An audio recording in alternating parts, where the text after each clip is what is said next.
പഠനം എന്ന് പറയുന്നത് പഠനം എന്ന് പറയുന്നത് തീർച്ചയായിട്ടും ഒരു ഡിവൈൻ ആക്ടിവിറ്റി ആയിട്ടാണ് ഞാൻ മനസ്സിലാക്കുന്നത്. അതിനൊരു ബ്ലെസ്സിങ് വേണം. അത് കേൾക്കാനും ആ, കേൾക്കാനായിട്ടുള്ള ഒരു സാഹചര്യം ഉണ്ടാവുകയൊക്കെ.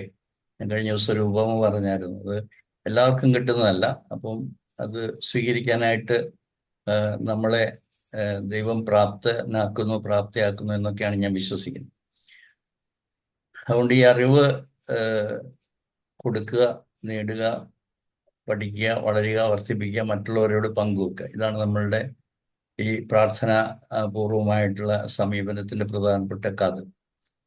പിന്നെ നമുക്ക് ഈ ഒരു നിശബ്ദ പ്രാർത്ഥനയോടുകൂടി നമുക്ക് തുടങ്ങാം.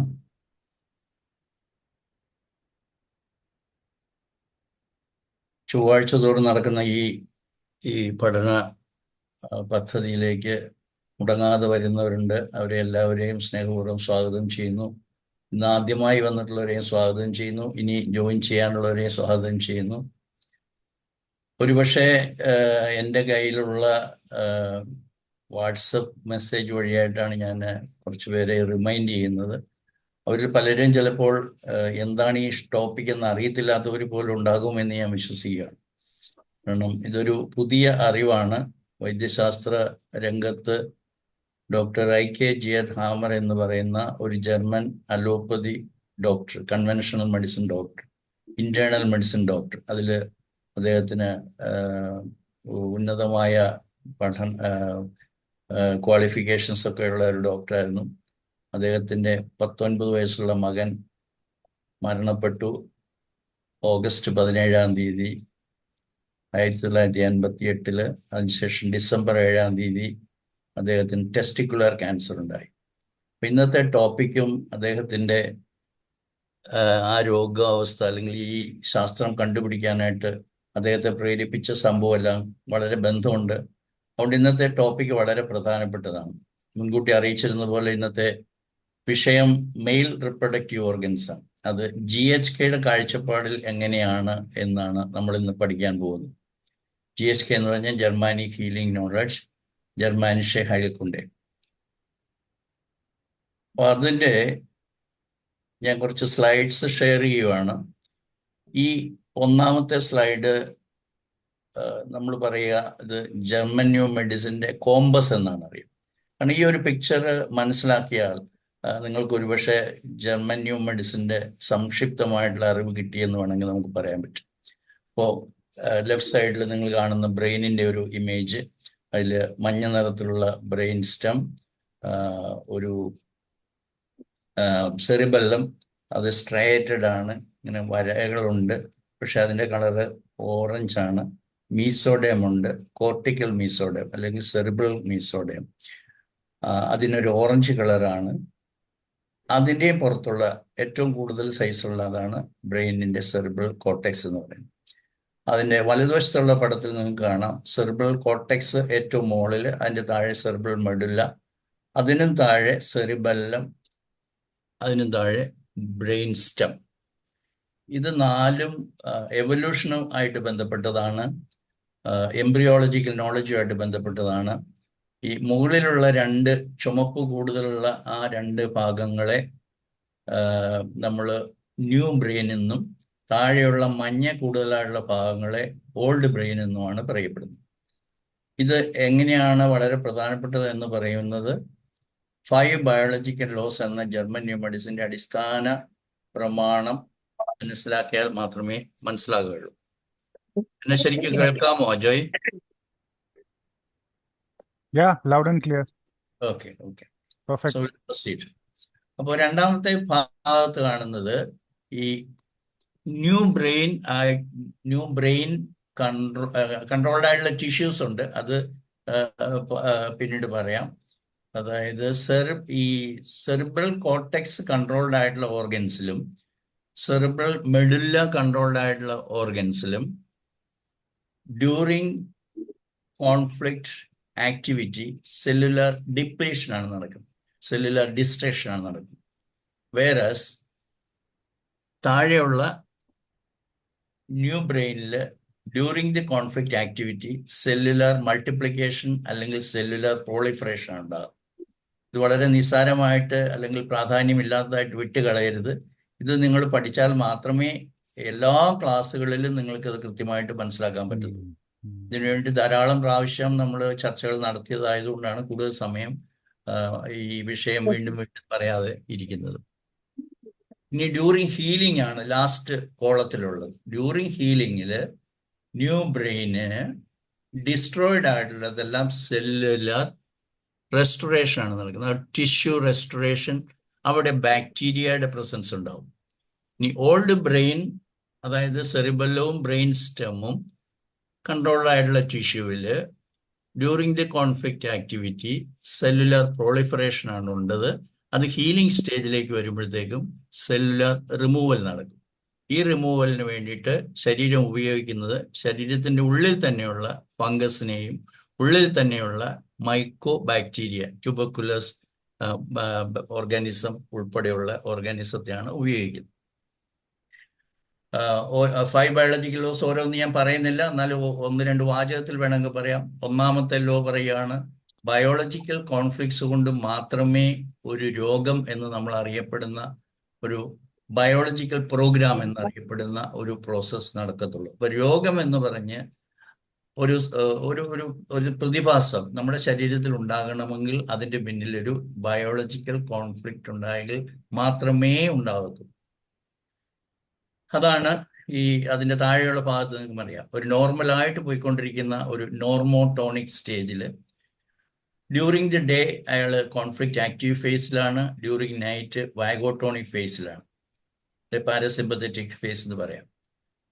അങ്ങനെ ഇരിക്കുമ്പോൾ ഒരു പ്രത്യേക ഒരു കോൺഫ്ലിക്റ്റ് ഉണ്ടാകുന്നു. അതിനാണ് DHS എന്ന് പറയുന്നത്, ഡിർക്ക് ഹാമർ സിൻഡ്രോം എന്ന് പറയുന്നത്. ആ സമയം മുതൽ അതിൻ്റെ റെസൊല്യൂഷൻ നടന്നാൽ ആ റെസൊല്യൂഷൻ നടക്കുന്നത് വരെയുള്ള സമയത്തെയാണ് നമ്മൾ കോൺഫ്ലിക്റ്റ് ആക്ടിവിറ്റി എന്ന് പറയുന്നത്. അതുകൊണ്ടാണ് ആദ്യത്തെ ആ ഒരു ഏരിയയിൽ നീല നിറം കാണിച്ചിരിക്കുന്നത്. രണ്ടാമത്തെ ഭാഗത്തേക്ക് വരുമ്പോഴാണ് അത് റിയൽ ആയിട്ടുള്ള ഹീലിംഗ് സ്റ്റേജ് നടക്കുന്നത്.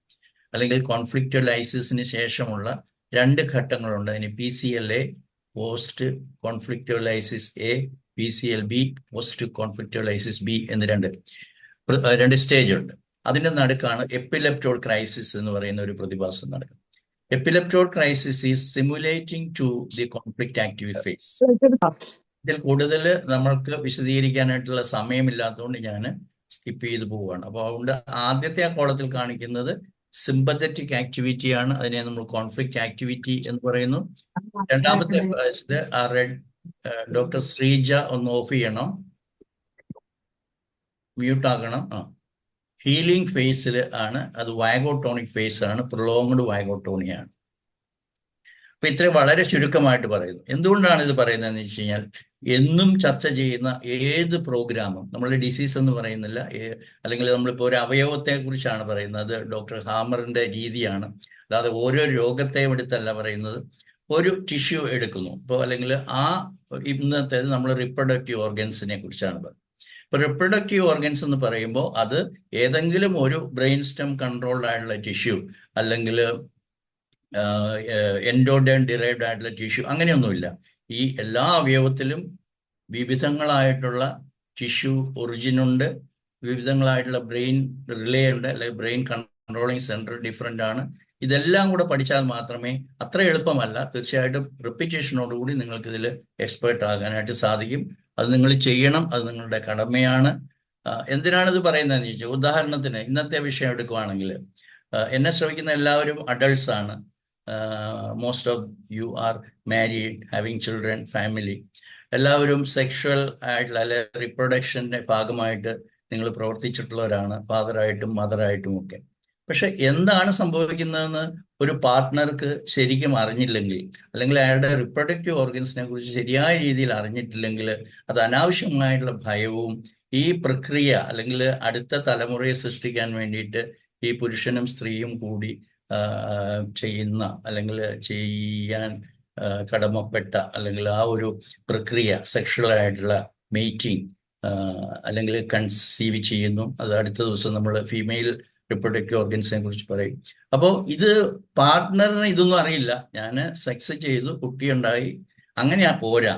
നമ്മൾക്ക് അനാവശ്യമായിട്ടുള്ള ഭയം ഒഴിവാക്കുകയും നല്ല ഒരു ആരോഗ്യമുള്ള ഒരു തലമുറയെ ഇവിടെ ഉണ്ടാക്കാനായിട്ട് നമുക്ക് സാധിക്കും. അനാവശ്യമായ ആശുപത്രി വിസിറ്റുകൾ ഒക്കെ ഒഴിവാക്കാനും ഒക്കെ സാധിക്കും.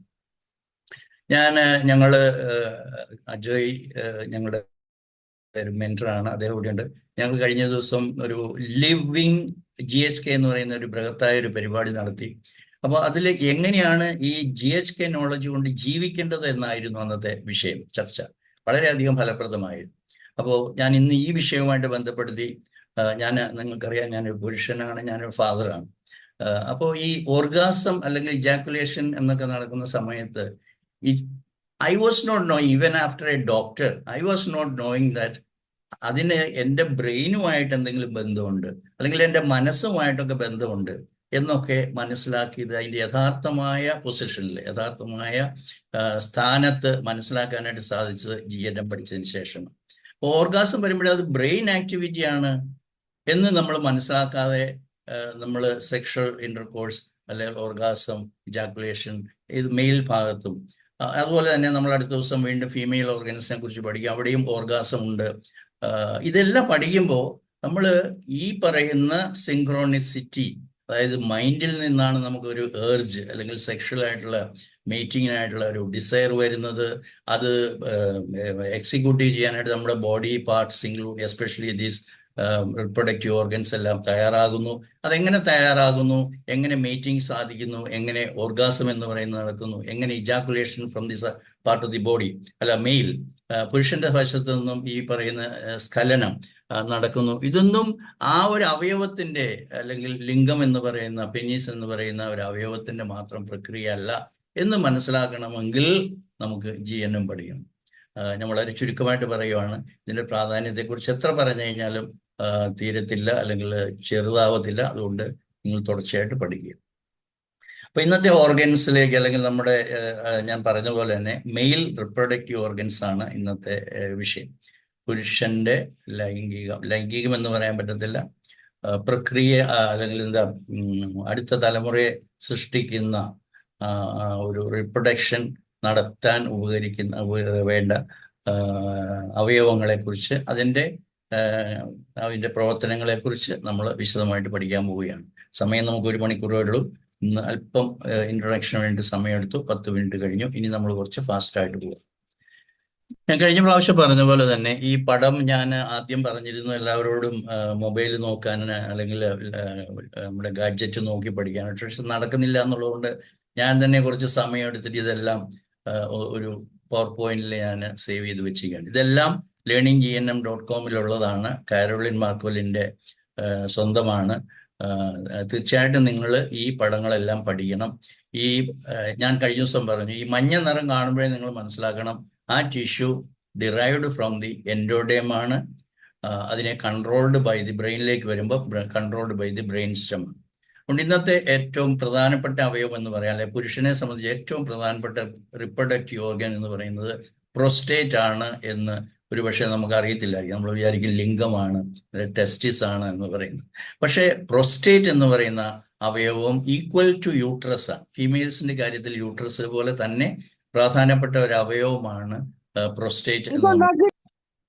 അത് എവിടെയാണ് സ്ഥിതി ചെയ്യുന്നതെന്ന് ഡോക്ടർമാരല്ലാത്തവർക്ക് അത്ര പേർക്ക് അറിയും എന്ന് എനിക്കറിയത്തില്ല.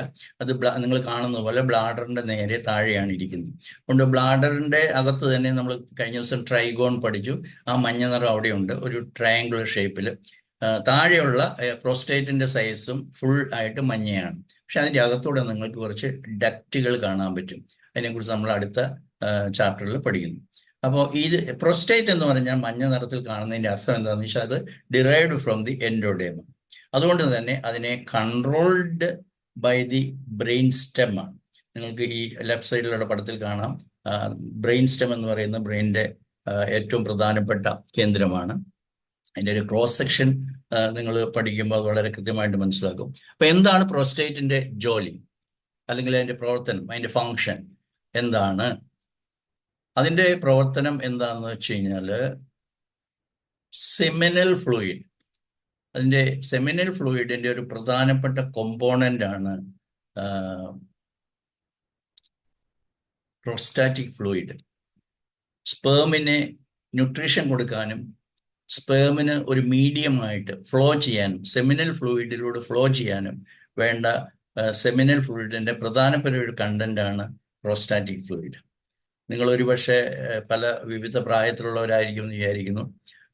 പുരുഷന്മാരുടെ കാര്യത്തിൽ നിങ്ങൾ എന്തെങ്കിലുമൊക്കെ കല്യാണത്തിന് മുൻപും കല്യാണത്തിന് ശേഷമായാലും സെക്ഷലി എക്സൈറ്റഡ് ആയിരിക്കുന്ന സമയത്ത് you also will feel the wet feeling. Moisture ഉണ്ടാകും at the tip of the penis. അപ്പോൾ മോയ്സ്ചർ ഉണ്ടാകുന്നത് നമ്മൾ ഫീമെയിൽ കേസിൽ നമ്മൾ ഇനി നാളെ പഠിക്കും, അടുത്ത ആഴ്ച പഠിക്കും. അവർ വളരെ കോമൺ ആയിട്ട് ഉപയോഗിക്കുന്ന വെറ്റായി എന്ന് പറയാം. സോ ആ വെറ്റ് ഫീലിംഗ് ഉണ്ടാകണം. എന്തിനാണ് ഉണ്ടാകുന്നതെന്ന് വെച്ച് കഴിഞ്ഞാൽ അത് penetration of the penis easy ആക്കാൻ വേണ്ടിയിട്ടാണ് അത് ഉണ്ടാകുന്നത്.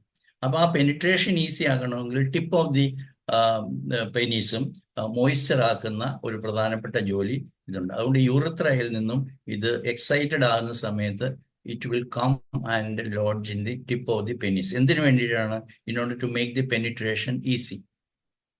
കാരണം നമ്മൾ സെക്ഷലി എക്സൈറ്റഡ് ആകുമ്പോൾ നമ്മൾ മോട്ടിവേറ്റഡ് ആകുന്ന സമയത്ത് പ്രകൃതി ആഗ്രഹിക്കുന്നത് നമ്മൾ ഇണ ചേരാൻ വേണ്ടിയിട്ടാണ്. അപ്പോൾ ഇണയെ കണ്ടുപിടിക്കുന്നു, അല്ലെങ്കിൽ ഇണയെ നമ്മൾ സ്പോട്ട് ചെയ്യുന്നു, അല്ലെങ്കിൽ ഭാര്യ അല്ലെങ്കിൽ പാർട്ട്ണർ. അപ്പോൾ ആ സമയത്ത് നമ്മുടെ ഓർഗൻ, പുരുഷന്മാരുടെ ഓർഗനിൽ വെറ്റാവുകയാണ് ചെയ്യുന്നത്. അത് ഈ പ്രോസ്റ്റാറ്റിക് ഫ്ലൂയിഡാണ്. സ്പേമിൻ്റെ ഞാൻ പറഞ്ഞു, അതിൻ്റെ ന്യൂട്രീഷൻ, അതിൻ്റെ എനർജി, അതിൻ്റെ മോട്ടിലിറ്റി എല്ലാം തീരുമാനിക്കുന്ന ഒരു പ്രധാനപ്പെട്ട ജോലി ഈ പ്രോസ്റ്റാറ്റിക് ഫ്ലൂയിഡിന് ഉണ്ട്. നമ്മൾ പ്രോസ്റ്റാറ്റിനോട് ചേർന്ന് വളരെ കോമൺ ആയിട്ട് അറിയപ്പെടുന്ന ഒരു വാക്കാണ് PSA, prostatic specific prostate specific antigen. ഇത് കണ്ടു കഴിഞ്ഞാൽ ജനങ്ങളെ പേടിപ്പിക്കുന്ന ഒരു കൺവെൻഷണൽ മെഡിസിനാണ് നമ്മുടെ മുമ്പിലുള്ളത്. അപ്പോൾ ഇതിൻ്റെ റേഞ്ച് ഇത്രയേ പാടുള്ളൂ എന്ന് അവർ തീരുമാനിക്കുന്നു. അതിൽ കൂടുതലായി കഴിഞ്ഞാൽ you can develop prostatic cancer. ഇതുമായിട്ട് യാതൊരു ബന്ധവും ഇല്ലെന്നാണ് GNM പഠിപ്പിക്കുന്നത്. അപ്പോൾ പ്രോസ്റ്റേറ്റ് ക്യാൻസറുമായിട്ട് PSA അല്ലെങ്കിൽ പ്രോസ്റ്റേറ്റ് സ്പെസിഫിക് ആൻറ്റിജനുമായിട്ട് യാതൊരു ബന്ധവും. അത് ഈ സമയത്ത് എക്സൈറ്റഡ് ആകുന്ന സമയത്ത് പ്രൊഡ്യൂസ് ചെയ്യുന്ന ഒരു സാധനം തന്നെയാണ്. അത് ക്യാൻസറുമായിട്ടോ അല്ലെങ്കിൽ സ്പെസിഫിക്കലി പ്രോസ്റ്റേറ്റ് സ്പെസിഫിക് എന്നുള്ള പേര് പോലും മിസ്നോമർ ആണെന്നാണ് GHK പഠിപ്പിക്കുന്നത്. എന്ന് പറഞ്ഞു കഴിഞ്ഞാൽ അത് സ്പെസിഫിക്കേ അല്ല, അല്ലെങ്കിൽ അത് പ്രോസ്റ്റേറ്റിന്റെ സ്പെസിഫിക്കേ അല്ല. കാരണം ശരീരത്തിലുള്ള മറ്റു പല അവയവങ്ങളും, ഉദാഹരണം liver, lungs, salivary glands, female ഓർഗൻസിൽ പോലും PSA ഉണ്ട്, അല്ലെങ്കിൽ ഈ പറയുന്ന പ്രോസ്റ്റേറ്റ് സ്പെസിഫിക് ആൻറ്റിജൻ എന്ന് വിളിക്കുന്ന ആ ഒരു ബയോകെമിക്കൽ സബ്സ്റ്റൻസ് അവൈലബിൾ ആണ്. അത് പ്രൊഡ്യൂസ് ചെയ്യുന്ന സ്കിനീസ് ഗ്ലാൻഡ് എന്ന് പറയുന്ന ഒരെണ്ണമുണ്ട്. അത് അവരുടെ ഫീമെയിൽസിൻ്റെ യൂറിത്രൽ ഓപ്പണിങ്ങിൻ്റെ സൈഡിലുള്ളതാണ്. അപ്പോൾ ആ സ്കിനീസ് ഗ്ലാൻഡിലും പിന്നെ ബ്രസ്റ്റിൽ പോലും PSA പ്രൊഡ്യൂസ് ചെയ്യുന്നുണ്ട്. അല്ലെ, നമ്മൾ പ്രോസ്റ്റേറ്റ് സ്പെസിഫിക് ആൻറ്റിജൻ എന്ന് പറയുന്ന ആ കെമിക്കൽ കാണാൻ പറ്റും. അപ്പോൾ ടെസ്റ്റിസ് റിമൂവ് ചെയ്ത, സർജിക്കൽ റിമൂവ് ചെയ്ത പ്രോസ്റ്റേറ്റിൽ പ്രോസ്റ്റേറ്റ് റിമൂവ് ചെയ്ത ആൾക്കാരിൽ പോലും PSA കാണാൻ സാധിക്കും. അതുകൊണ്ട് അത് പ്രോസ്റ്റേറ്റ് സ്പെസിഫിക്കേ അല്ല എന്ന് GNM വളരെ കൃത്യമായിട്ട് പറയും. നമ്മൾ പതിവ് പോലെ എന്താണ് പ്രോസ്റ്റേറ്റിന്റെ കോൺഫ്ലിക്റ്റ്, അല്ലെ പ്രോസ്റ്റേറ്റിന്റെ ബാധിക്കുന്ന ബയോളജിക്കൽ കോൺഫ്ലിക്റ്റ് എന്താണ് എന്നാണ് നമ്മൾ കാണാൻ പോകുന്നത്. ഇത് നിങ്ങൾ ഒരിക്കലും മറന്നേക്കരുത്, കാരണം this is very very important. നമുക്ക് സെൽഫ് വർത്ത് എന്നാണ് പറയുക. സെൽഫ് വർത്ത് എന്ന് പറഞ്ഞാൽ നമ്മളുടെ മാസ്കുലിനിറ്റി, അല്ലെങ്കിൽ I'm a man, I'm a male, I'm a masculine, I'm a gender. എൻ്റെ ജെൻഡറിനെ കുറിച്ച് ഒരു മെയിലിനുണ്ടാകുന്ന ആ ഒരു ബോധ്യം, അതാണ് അവൻ്റെ ഈ വിഷയവുമായിട്ട് ബന്ധപ്പെട്ടിട്ടുള്ള self worth. I am worthless, I am useless, എവിടെയാണ് ഇത് വരുന്നത്? When I am comparing my existence as a male with relation to my partner, maybe another lady also, partner ആകണമെന്നില്ല, വൈഫുമായിട്ട് കമ്പയർ ചെയ്യുമ്പോഴത്തേക്കും when my position in the relationship is low, എനിക്ക് mating സമയത്തോ around my family life, coition, copulation, ഇതിലൊക്കെ നമുക്ക് humiliated ആവുകയാണെങ്കിൽ, for example wife or partner is humiliating the male partner, അങ്ങനെയൊക്കെ വരുമ്പോഴത്തേക്കും prostate will become enlarge. എന്തിനാണെന്ന്? പ്രകൃതി അവനെ കൂടുതൽ മാസ്കുലിൻ ആക്കാൻ വേണ്ടിയിട്ട് ശ്രമിക്കുകയാണ്. അപ്പോൾ ഇത് മറന്നേക്കരുത്. അതിന് നമ്മൾ ജെൻഡർ കോൺഫ്ലിക്റ്റ് എന്ന് പറയും. എന്ന് പറഞ്ഞു കഴിഞ്ഞാൽ ഇത് വൈഫിൻ്റെ അടുത്ത് മാത്രമാകണമെന്നില്ല. ഓഫീസിൽ ചിലപ്പോൾ ഒരു lady higher officer, super superior ആയിട്ടുള്ള ഒരു ഓഫീസർ ഉണ്ടാവും, അല്ലെങ്കിൽ ഒരു പോലീസ് ഓഫീസർ, ലീഗൽ ഓഫീസർ ആവാം, ഹൂഎവർ ഇറ്റ് ഈസ്, നമ്മൾ അതിന് കീഴിൽ വിധേയപ്പെട്ട് നിൽക്കേണ്ടതായിട്ട് വരികയും നമ്മുടെ മാസ്കുലിനിറ്റിയെ വകവയ്ക്കാതെ ബഹുമാനിക്കാതെ ഇടിച്ചു താഴ്ത്തുന്നത് പോലെ ചെയ്താൽ നമ്മളുടെ മാസ്കുലിനിറ്റി വർദ്ധിപ്പിക്കാൻ വേണ്ടി പ്രകൃതി ചെയ്യുന്ന രീതിയാണ് പ്രോസ്റ്റേറ്റിനെ ഒന്ന് വലുതാക്കി കൊടുക്കുക. അപ്പം മനസ്സിലായി എന്ന് വിചാരിക്കുന്നു. അപ്പോൾ നമ്മുടെ പ്രൊക്രിയേഷൻ കോൺഫ്ലിക്റ്റ് എന്നാണ്. കാരണം മെയിൽനെസ് ഈസ് ഓൾ അബൌട്ട്, പ്രകൃതിയെ സംബന്ധിച്ചിടത്തോളം ഓൾ അബൌട്ട് പ്രൊക്രിയേഷൻ. അവന് ഒരു കുട്ടിയെ ജനിപ്പിക്കാനായിട്ട് അവന് കഴിയുന്നുണ്ടോ? എങ്ങനെയാണ് ജനിപ്പിക്കുന്നത്? അവന് തന്നെ ജനിപ്പിക്കാൻ പറ്റത്തില്ല, ഒരു ഭാര്യ വേണം, അല്ലെങ്കിൽ ഒരു പാർട്ട്ണർ വേണം. അപ്പോൾ പാർട്ട്ണറിൻ്റെ അടുത്ത് അവൻ്റെ സുപ്പീരിയോറിറ്റി, അല്ലെങ്കിൽ അവനാണ് ഇനീഷ്യേറ്റ് എടുക്കുന്നത്, അല്ലെങ്കിൽ അവനാണ് അത് നടപ്പിലാക്കുന്ന പ്രധാനപ്പെട്ട റോൾ എന്ന് പറഞ്ഞാൽ ആരും ആർഗ്യൂ വേണ്ട, ഇമ്പോർട്ടൻ്റ് റോൾ. അപ്പോൾ അത് ആ പാർട്ണർഷിപ്പിൽ അവൻ്റെ റോളിനെ ഇടിച്ചു താഴ്ത്തുകയാണെങ്കിൽ ദിസ് വിൽ ബിക്കം ബിഗർ. എന്തിനാണ്? ബിക്കോസ് യെല്ലോ ആണെന്ന് ഓർക്കണം, during conflict activities cellular multiplication ആണെന്ന് ഓർക്കണം. അതുകൊണ്ട് there will be enlargement of the size. മനസ്സിലായെന്ന് വിചാരിക്കും. പ്രൊക്രിയേഷൻ ആണ് അതിൻ്റെ പ്രധാനപ്പെട്ട. അപ്പോൾ അതിൻ്റെ sexuality, impotence, inability to copulate, sexual impotency, erectile dysfunction, അല്ലെങ്കിൽ ഈസി ഇജാക്കുലേഷൻ, അല്ലെങ്കിൽ വൈഫ് പോലും മൾട്ടിപ്പിളായിട്ട് അബോർഷൻ വരിക, അല്ലെങ്കിൽ വൈഫ് കൺസീവ് ആകുന്നില്ല, ഇതൊക്കെ അവന് തന്നെ ഒരു കോൺഫ്ലിക്റ്റ് ആയിട്ട് തോന്നിക്കഴിഞ്ഞാൽ, I am not able to father a child എന്നുള്ള ഒരു തോന്നൽ വന്നു കഴിഞ്ഞാൽ, എനിക്കൊരു കുഞ്ഞിനെ ഉണ്ടാക്കാൻ സാധിച്ചിട്ടില്ല എന്നുള്ള തോന്നൽ അവനെ വല്ലാതെ ബാധിച്ചു കഴിഞ്ഞാലും പ്രോസ്റ്റേറ്റ് വലുതാകും. ഇനി പ്രോസ്റ്റേറ്റ് വലുതാകുക എന്ന് പറഞ്ഞാൽ ഡ്യൂറിങ് കോൺഫ്ലിക്റ്റ് ആക്ടിവിറ്റിയാണ്. ഇനി ഡ്യൂറിങ് ഹീലിംഗ് സ്റ്റേജിൽ എന്ത് സംഭവിക്കും? ഡ്യൂറിങ് ഹീലിംഗ് സ്റ്റേജിൽ ഈ മൈക്രോബ്സ്, ഞാൻ പറഞ്ഞു ഏതെല്ലാം മൈക്രോബ്സ് ആണെന്ന് ഞാൻ പല പ്രാവശ്യം പറഞ്ഞു. കാരണം ഇത് ബ്രെയിൻ സ്റ്റെം കൺട്രോൾഡ് ഓർഗനാണ്, എൻഡോഡൈൻ ഡിറൈവ്ഡ് ആണ്. അതുകൊണ്ട് ഡ്യൂറിങ് ഹീലിംഗ് പ്രോസ്റ്റേറ്റിനെ യെല്ലോ കളറാണ് ഓർക്കേണ്ടത്. അതുകൊണ്ട് അതിനെ ഹീൽ ചെയ്യുമ്പോഴത്തേക്കും there will be the involvement of bacteria. ഏതൊക്കെയാണ്? ട്യൂബർക്കുലർ ബാസിലസും ഫംഗസും. അതുകൊണ്ട് when it is really healing there may be discharges of healing. അപ്പം എന്താണ്? ഈ ബാക്ടീരിയൽ ഇൻവോൾവ്മെന്റ് ഉള്ള പസ്റ്റുലർ ഡിസ്ചാർജസ് വന്നേക്കാം, അതിൻ്റെ അകത്ത് ബ്ലഡ് പോലും വന്നേക്കാം. That will be eliminated or excreted through the urethra. നിങ്ങൾക്കറിയാം പ്രോസ്റ്റേറ്റിന്റെ നടുക്കൂടെ പെനിസിലേക്ക് പോകുന്ന ആ പടം നിങ്ങൾക്ക് മനസ്സിലാവും. പോകുന്ന ആ ഒരു ട്യൂബാണ് urethra, through which both semen as well as urine, മൂത്രവും ശുക്ലം എന്ന് പറയുന്ന ദ്രാവകവും ഒരേപോലെ തന്നെ മെയിൽ യൂറിത്രയിലൂടെയാണ് അത് പെനിസിന്റെ അറ്റത്തേക്ക് വരുന്നത്, ഫീമെയിൽ ജെനിറ്റേലിയലിലേക്ക് വിസർജിക്കുന്നത്. ചിലരുടെ കേസിൽ ഈ ബ്ലഡ് ഒക്കെ ഉണ്ടാകുന്ന കേസിൽ ഇപ്പൊ ട്യൂബർക്കുലർ ബാസിലസിന്റെ ഇൻവോൾവ്മെന്റ്, നൈറ്റ് സ്വെറ്റ്സ് ഉണ്ടാകാം, രാത്രിയിലും അല്ലാതെ കാരണം കൂടാതെ വേർക്കുന്നതൊക്കെ അനുഭവപ്പെട്ടേക്കാം. അപ്പോൾ ഈ പ്രോസ്റ്റേറ്റിന്റെ അഫെക്ഷൻസ് വളരെ കുറച്ചായിരിക്കും നമ്മൾ മനസ്സിലാക്കേണ്ടത്. നൈറ്റ് സ്വെറ്റ്സ് ഉണ്ടാകാം, ബ്ലഡി ഡിസ്ചാർജസ് ഉണ്ടായേക്കാം, യൂറിൻ മേ ബി ക്ലൗഡി, പസ്റ്റുലർ, അതൊക്കെ ഇതിൻ്റെ കൂടെ സംഭവിക്കും. ഇത് കണ്ടിന്യൂ ചെയ്യുവാണ്, അതായത് അയാൾക്ക് ഇത് റിസോൾവ് ചെയ്യുന്നില്ല, ഇറ്റ് ഈസ് റിമൈനിങ് സോളൻ. അങ്ങനെയാണെങ്കിൽ എന്താ സംഭവിക്കുക? കാരണം ഇതുമായിട്ട് സെക്ഷൽ എർജിന് യാതൊരു ബന്ധവുമില്ല. കാരണം sexual urge is produced by the testicles. അവിടെ ഉണ്ടാകുന്ന മെയിൽ ഹോർമോൺസ് ആണ് ഇയാൾക്ക് സെക്ഷൽ ആയിട്ടുള്ള എർജ് ഉണ്ടാകും. അപ്പം ഇത് ഇജാക്കുലേഷൻ നടന്നില്ലെങ്കിൽ പോലും, ഇജാക്കുലേഷൻ എങ്ങനെയാണ് നടക്കാതെ വരുന്നത്? ഈ പ്രോസ്റ്റേറ്റ് വലുതായിരിക്കുമ്പോൾ അതിൻ്റെ നടുക്കൂടെ പാസ് ചെയ്യുന്ന യൂറിത്രയെ കംപ്രസ് ചെയ്തേക്കാം. അങ്ങനെ കംപ്രസ് ചെയ്യുമ്പോഴാണ് യൂറിത്ര ഡിസ്ചാർജസ് ചിലപ്പോൾ സംഭവിക്കാതെ വന്നേക്കാം. അപ്പോൾ ഡ്രൈ ഓർഗാസം എന്ന് പറയും. എന്ന് പറഞ്ഞു കഴിഞ്ഞാൽ സെക്ഷൽ എക്സൈറ്റ്മെന്റ്, ഓർഗാസം എന്ന് പറയുന്ന ആ ഭാവം അല്ലെങ്കിൽ ആ ഒരു ക്ലൈമാക്സ്, അത് എപ്പിലെപ്റ്റോർ ക്രൈസിസ് ആണ്, അത് അനുഭവപ്പെടും. പക്ഷേ there will not be any ejaculate coming through the urethra. അപ്പൊ അങ്ങനെ സംഭവിക്കണം, നമ്മൾ അതിനെ ഡ്രൈ ഓർഗാസം എന്ന് പറയുന്നത്. ഇനി PSA എന്ന് പറഞ്ഞാൽ ഞാൻ പറഞ്ഞു, ഇത് പലപ്പോഴും ഇത് ഫ്ലക്ച്വേറ്റ് ചെയ്തുകൊണ്ടിരിക്കും. നമ്മുടെ കോൺഫ്ലിക്റ്റ് ആണ് അതിന്റെ പ്രധാനപ്പെട്ട കാരണം, അതിന് യാതൊരു സംശയമില്ല. PSA ഉണ്ടാകുന്ന, അതുകൊണ്ട് അതിനെ അളന്നിട്ട് നമുക്ക് ഒരു ക്യാൻസർ ആയേക്കാം എന്നുള്ളത് കാരണം ക്യാൻസർ എന്ന് പറയുന്ന ഒരു കാഴ്ചപ്പാട് തന്നെ GSKയിൽ എൻറ്റയർലി ഡിഫറെൻ്റ് ആണ്. ഒരു രോഗവും ക്യാൻസർ അല്ല, അതിന്റെ സൈസ് വലുതാവുന്നു, അതിനെ ക്യാൻസർ ആയേക്കാം. എന്നിട്ട് ട്രീറ്റ്മെന്റ് എല്ലാം അങ്ങനെ തുടങ്ങും, കീമോതെറാപ്പി തുടങ്ങും, സർജറി തുടങ്ങും, മെഡിക്കേഷൻ തുടങ്ങും. പ്രോസ്റ്റേറ്റ് എൻലാർജ് ചെയ്യുന്നത് നിങ്ങളുടെ മാസ്കുലിനിറ്റി ആണ് കാരണം എന്ന് പറഞ്ഞിട്ട് എല്ലാവരിലും കൊടുക്കുന്ന ഒരു കോമൺ ആയിട്ടുള്ള ഡ്രഗാണ് നിങ്ങളുടെ മാസ്കുലിനിറ്റി മാറാൻ. എല്ലാ പുരുഷന്മാരിലും മാസ്കുലിൻ ഫീമെയിൽ ഹോർമോൺസ് ഉണ്ട്. അപ്പൊ ഫീമെയിൽ ഹോർമോൺസ് കൂടുതൽ അയാളിലേക്ക് ചെലുത്തിക്കൊണ്ട് അയാളുടെ മാസ്കുലിനിറ്റി കുറയ്ക്കുക എന്നുള്ളതാണ് കൺവെൻഷണൽ മെഡിസിൻ. എങ്ങനെ പനി കൂടിയാൽ അപകടമാണെന്ന് പറഞ്ഞ് പനി താഴ്ത്തുന്നത് പോലെ, ഡയബറ്റീസിൽ ഷുഗർ കൂടുന്ന അപകടമാണെന്ന് പറഞ്ഞ് ഷുഗർ താഴ്ത്തുന്ന പോലെ, ഹൈപ്പർ ടെൻഷനിൽ ബ്ലഡ് പ്രഷർ അത്രയും പോകാൻ പാടില്ല കൊണ്ട് ബ്ലഡ് പ്രഷർ താഴ്ത്തുന്ന പോലെ, നിങ്ങളുടെ പ്രോസ്റ്റേറ്റ് വലുതാവാനുള്ള കാരണം നിങ്ങളുടെ ആൺ വികാരങ്ങളാണ്. അതുകൊണ്ട് അതിനെ താഴ്ത്തിക്കെട്ടാൻ അല്ലെങ്കിൽ അതിനെ ഇല്ലായ്മ ചെയ്യാനായിട്ട് ഫീമെയിൽ ഹോർമോൺസ് ഇഞ്ചെക്ട് ചെയ്യുക അല്ലെങ്കിൽ അതുള്ള ഗുളികകൾ കഴിപ്പിക്കുകയാണ് സാധാരണ ഇതിനു വേണ്ടിയിട്ട് അലോപ്പതി എന്ന് പറയുന്നത് ചെയ്യുന്നത്.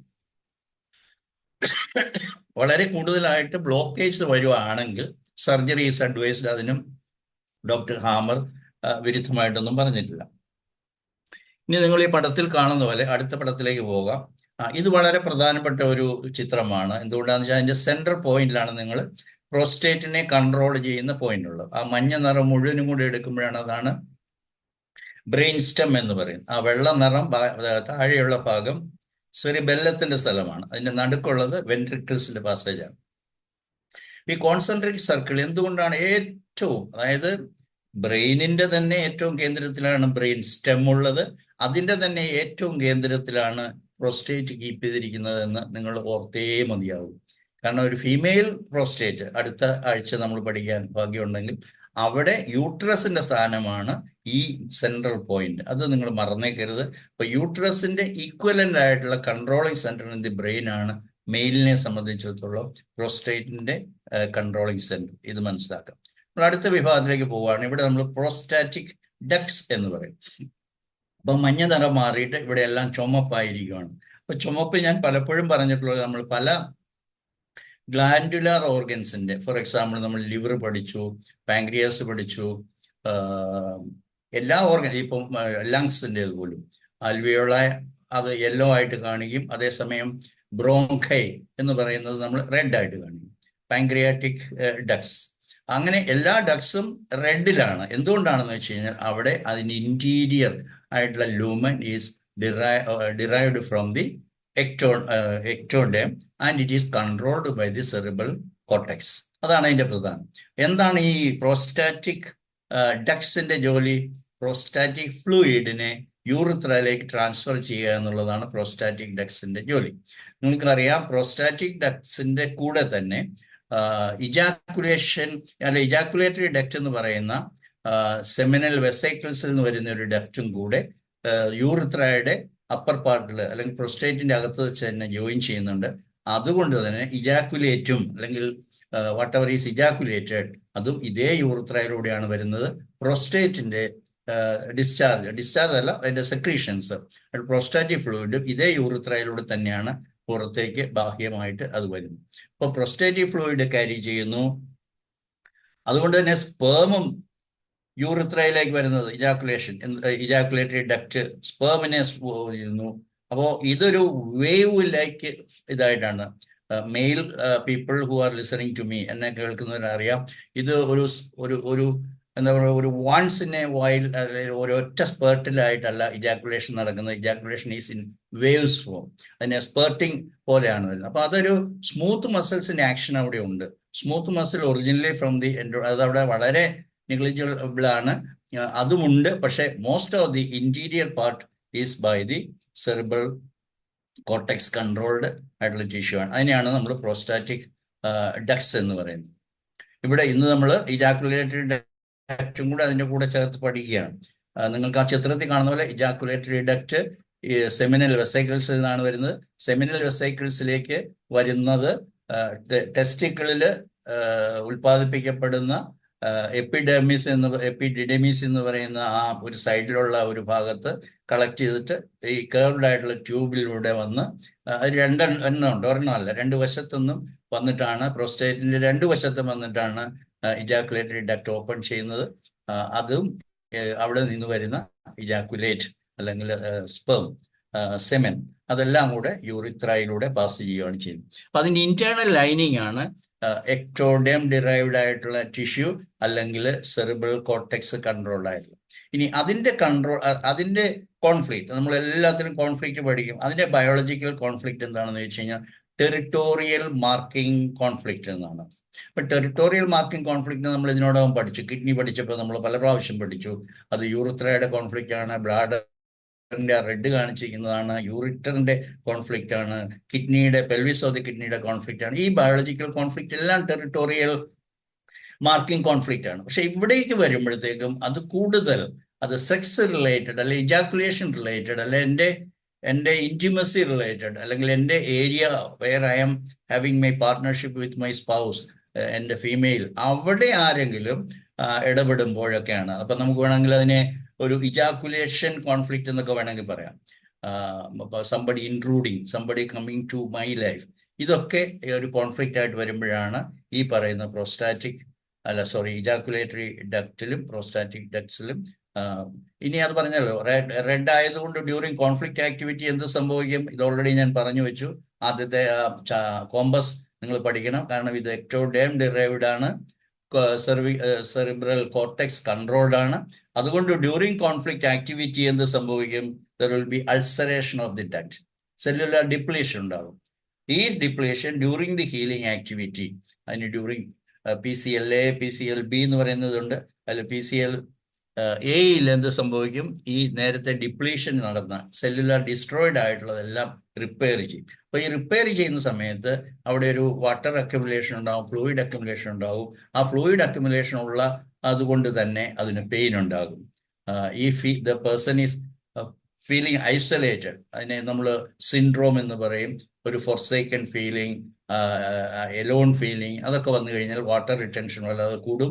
അങ്ങനെയുള്ള സമയത്ത് ഈ പറയുന്ന സ്വെല്ലിങ്ങും ഉണ്ടാകും. അത് ചിലപ്പോൾ അവിടെ ബ്ലോക്ക് ആക്കിയേക്കാം. അങ്ങനെ ബ്ലോക്ക് ആക്കിയാൽ സ്വെല്ലിങ് വലുതായേക്കാം. ആ ഒരു കാരണം കൊണ്ടും പ്രോസ്റ്റേറ്റ് വലുതായേക്കാം. അപ്പോൾ പ്രോസ്റ്റേറ്റ് ഒന്നാം പ്രതിയായിട്ട് വലുതാകുന്നത് കൂടാതെ പ്രോസ്റ്റാറ്റിക് ഡക്ട്സും ഇജാക്കുലേറ്ററി ഡക്റ്റും ബ്ലോക്കേജ് വന്നാൽ അവിടെയും പ്രോസ്റ്റേറ്റിന് സ്വെല്ലിംഗ് ഉണ്ടായേക്കാം. അത് തെറ്റിദ്ധരിക്കാനായിട്ട് സാധ്യതയുണ്ട്. വിശദമായിട്ട് പഠനത്തിൽ മാത്രമേ നമുക്ക് കൃത്യമായിട്ട് അറിയാൻ പറ്റൂ. ഇതേ വിഷയമാണ് പലപ്പോഴും ഗൊണോറിയ എന്ന് പറയുന്ന യൂറിത്രൈറ്റിസ് എന്ന് പറയുന്ന രോഗമായിട്ട് പലപ്പോഴും ഡയഗ്നോസ് ചെയ്യാറുള്ളത്. അത് പ്രൊസ്റ്ററ്റൈറ്റിസ് ആണ്, യൂറിത്രൈറ്റിസ് ആണ്. ഇതെല്ലാം കൂടെ കൂടുമ്പോൾ ഈ യൂറിത്രൽ ഒബ്സ്ട്രക്ഷൻ, ബ്ലോക്കേജ് വരുമ്പോഴാണ് നമ്മളതിനെ ഈ പറയുന്ന അവിടെല്ലാതെ ഒരു ഓർഗാനിസം അഫക്റ്റ് ചെയ്ത് ഇങ്ങനെ അന്തരീക്ഷത്തിൽ കൂടെ പറന്ന് നടക്കുന്ന ഗോണോകോക്കൈ എന്ന് പറയുന്ന ബാക്ടീരിയ പറന്ന് ഈ രോഗിയായ അയാളുടെ അണ്ടർ ക്ലോത്ത്സിൽ കൂടെ കടന്ന്, പ്രൈവറ്റ് പാർട്സിൽ കൂടെ കടന്ന്, അയാളുടെ ജെനിറ്റൽ ഓർഗൻസിലൂടെ കടന്ന് യൂറിത്രയിൽ കയറി ആ ആളെ 60, 70, 80 കിലോ ഉള്ള ആളെ രോഗിയാക്കുകയല്ല എന്ന് എന്നെ ആദ്യമായിട്ട് ശ്രമിക്കുന്നവർ മനസ്സിലാക്കുക. കാരണം GHK is just not agreeing for this cause of diseases as the bacteria. അണുക്കൾ, മൈക്രോബ്സ് എന്ന് പറയുന്നതിനെ പോസിറ്റീവായിട്ടുള്ള അല്ലെങ്കിൽ ബെനിഫിഷ്യൽ റോൾ ഓഫ് മൈക്രോബ്സ് ആണ് GNM-ൽ പഠിപ്പിക്കുന്നത്, അല്ലാതെ അത് രോഗമുണ്ടാക്കും എന്ന് പറയുന്നില്ല. അപ്പൊ ഇത് പഠിക്കേണ്ടത്, ഓർമ്മ വെക്കേണ്ടതാണ്. കാരണം എന്താണെന്ന് ഞാൻ പറഞ്ഞു, സെറിബ്രൽ ഡക്സിനെ കുറിച്ചാണ് പറയുന്നത്. ഈ പ്രോസ്റ്റാറ്റിക് ഡക്സും ഇജാക്കുലേറ്ററി ഡക്സും എല്ലാം നിങ്ങൾക്ക് റൈറ്റ് ലെഫ്റ്റ് നിങ്ങൾക്ക് വായിക്കാൻ പറ്റും. ഇപ്പൊ left side of the brain ആണ് L എന്ന് മുകളിൽ എഴുതിയിരിക്കുന്ന ഭാഗം, R എന്ന് എഴുതിയിരിക്കുന്ന റൈറ്റ് സൈഡ് ആണ്. അതിൽ ടെമ്പറൽ ലോബാണ് നിങ്ങൾക്ക് ഈ ബ്രെയിനിന്റെ സൈഡിലുള്ളത്. നിങ്ങൾക്ക് ലെഫ്റ്റ് സൈഡിലെ പടത്തിൽ നിങ്ങൾ ടെമ്പറൽ ലോബ് കാണാൻ പറ്റും. അപ്പൊ ഈ ടെമ്പറൽ ലോബാണ് ഈ കാണിച്ചിരിക്കുന്നത്. അതിന്റെ പല ബ്രോങ്കിൽ, ഇതെല്ലാം നമ്മൾ ചർച്ച ചെയ്ത വിഷയങ്ങളാണ്. സ്റ്റൊമക്ക് പഠിച്ചു, റെക്ടംസ്, ഇതെല്ലാം പഠിച്ചു. നമ്മളിപ്പോൾ അവസാനം പറയുന്ന ഈ ഭാഗം വീണ്ടും ടെമ്പറൽ ലോബിന്റെ ഒരു ഭാഗം. അവിടെ നമ്മൾ പഠിച്ച പല അവയവങ്ങളും അവിടെയുണ്ട്. ബ്ലാഡറിന്റെ റൈറ്റ് ഹാഫ്, റീനൽ പെൽവിസിന്റെ റൈറ്റ് ഹാഫ് അല്ലെങ്കിൽ റൈറ്റ് റീനൽ പെൽവിസ്, യൂറിത്രയുടെ റൈറ്റ് ഹാഫ്, യൂറിറ്ററിന്റെ റൈറ്റ് യൂറിറ്ററിന്റെ, ഇതെല്ലാം കൺട്രോൾ ചെയ്യുന്നത് left side of the brain ആണ്, ടെമ്പറൽ ലോബിലാണ് എന്ന് നമ്മൾ മനസ്സിലാക്കുക. ഇത് നിങ്ങൾ പഠിക്കണം, വളരെ ഇമ്പോർട്ടൻ്റ് ആണ്. അടുത്തതിൽ ഇത് നിങ്ങൾ പഠിക്കുക. എന്തുകൊണ്ടാണെന്ന് വെച്ച് കഴിഞ്ഞാൽ ഇവിടെ നമ്മൾ പറയുന്നത്, അതായത് നേരത്തെ പല പ്രാവശ്യം പറഞ്ഞിട്ടുള്ളതാണ്. അതായത് സ്കിൻ ഹൈപ്പോ എസ്തേഷ്യ, നമ്നെസ് എന്ന് നമുക്ക് സാധാരണ പറയുന്നത് ഒരു മരപ്പ്. അത് സ്കിന്നിന്റെ കോൺഫ്ലിക്റ്റ്. നിങ്ങൾക്കറിയാം, എപ്പിഡെർമിസിന്റെ കോൺഫ്ലിക്റ്റ് ആണ്, ഔട്ടർ സ്കിൻ സെൻസിറ്റിവിറ്റി പാറ്റേൺ എന്ന് പറയും. ഇപ്പൊ സ്കിന്നിനൊരു കോൺഫ്ലിക്റ്റ് എന്താണെന്ന് നിങ്ങൾക്കറിയാം, സെപ്പറേഷൻ കോൺഫ്ലിക്റ്റ് ആണ്. അപ്പോൾ ഒരു എപ്പിഡെർമിസിൽ ഒരു കോൺഫ്ലിക്റ്റ് ഉണ്ടായാൽ, സെപ്പറേഷൻ ഉണ്ടായാൽ, ആ സമയത്ത് ആ വ്യക്തിയുടെ ആ സെപ്പറേറ്റ് ചെയ്ത ആ ഭാഗം, അല്ല ഹോൾ സ്കിൻ ആണെങ്കിൽ ഹോൾ സ്കിൻ, അല്ലെങ്കിൽ ഒരു particular part of the skin ആണെങ്കിൽ അത്രയും ഭാഗം നമ്പായി പോകും. ഇതൊരു പ്രകൃതിയുടെ ഡിഫൻസ് മെക്കാനിസമാണ്. എന്തിനാന്ന് വെച്ച് കഴിഞ്ഞാൽ ഇത് നംനെസ് മാത്രമല്ല, ഒരു ലോസ് ഓഫ് കോൺഷ്യസ്നസ്സും അല്ലെ ലോസ് ഓഫ് മെമ്മറിയും ഒക്കെ ആയിട്ട് മാറും. നമ്മളെ ഓർമ്മയിൽ ഒരു ഒരു ഒരു ഒരു ഒരു അമ്മ മൃഗം, മാതാവ് മൃഗം, അതിന് കുഞ്ഞിനെ നഷ്ടപ്പെടുമ്പോൾ ഉണ്ടാകുന്നതാണ് ഏറ്റവും തീവ്രമായിട്ടുള്ള സെപ്പറേഷൻ കോൺഫ്ലിക്റ്റ്. അപ്പോൾ ആ തള്ളയെ ഒരു കുറച്ച് സമയത്തേക്ക് നമ്പാക്കുക, അല്ലെങ്കിൽ ബോധം കെടുത്തുക, അല്ലെങ്കിൽ മരവിപ്പിക്കുക എന്നുള്ള പ്രകൃതിയുടെ ഒരു രീതിയാണ്. എന്തിനു വേണ്ടിയിട്ടാണെന്ന് വെച്ചാൽ കുഞ്ഞിനെ നഷ്ടപ്പെട്ടത് അവരെ ബാധിക്കാതിരിക്കാനായിട്ട്. കുഞ്ഞ് തുടർന്ന് ഇനി കുഞ്ഞ് പോയി കഴിഞ്ഞാൽ പിന്നെ ഒരിക്കലും ആ കുഞ്ഞ് ഇതെന്റെ കുഞ്ഞായിരുന്നു, ഇത്ര വർഷം മുമ്പ് നീ എന്നെ വിട്ടുപോയതാണ്, അയ്യോ നിന്നെ കണ്ടിട്ട് ഒത്തിരി കാലമായല്ലോ, ഇങ്ങനെയൊന്നും ഉള്ളത് ബയോളജിയിൽ അല്ല അനിമൽ വേൾഡിൽ ഇല്ല. അപ്പൊ ആ സെപ്പറേഷൻ എന്ന് പറയുന്നത് അനുഭവിക്കാതിരിക്കാനായിട്ട് പ്രകൃതി കണ്ടുവച്ചിരിക്കുന്ന അല്ലെങ്കിൽ ചെയ്തു വെച്ചിരിക്കുന്ന ഒരു പ്രക്രിയയാണ് ഇത് എന്നാണ് ഡോക്ടർ ഹാമർ പറഞ്ഞിരിക്കുന്നത്. നിങ്ങളത് കൂടുതൽ വായിക്കുക, എന്നാൽ മാത്രമേ നിങ്ങൾക്ക് ഔട്ടർ സ്കിൻ സെൻസിറ്റിവിറ്റി പാറ്റേൺ, ഇനി കുറച്ച് കഴിയുമ്പം ഗള്ളറ്റ് മ്യൂക്കോസ സെൻസിറ്റിവിറ്റി പാറ്റേൺ, അത് നമ്മൾ പറയും.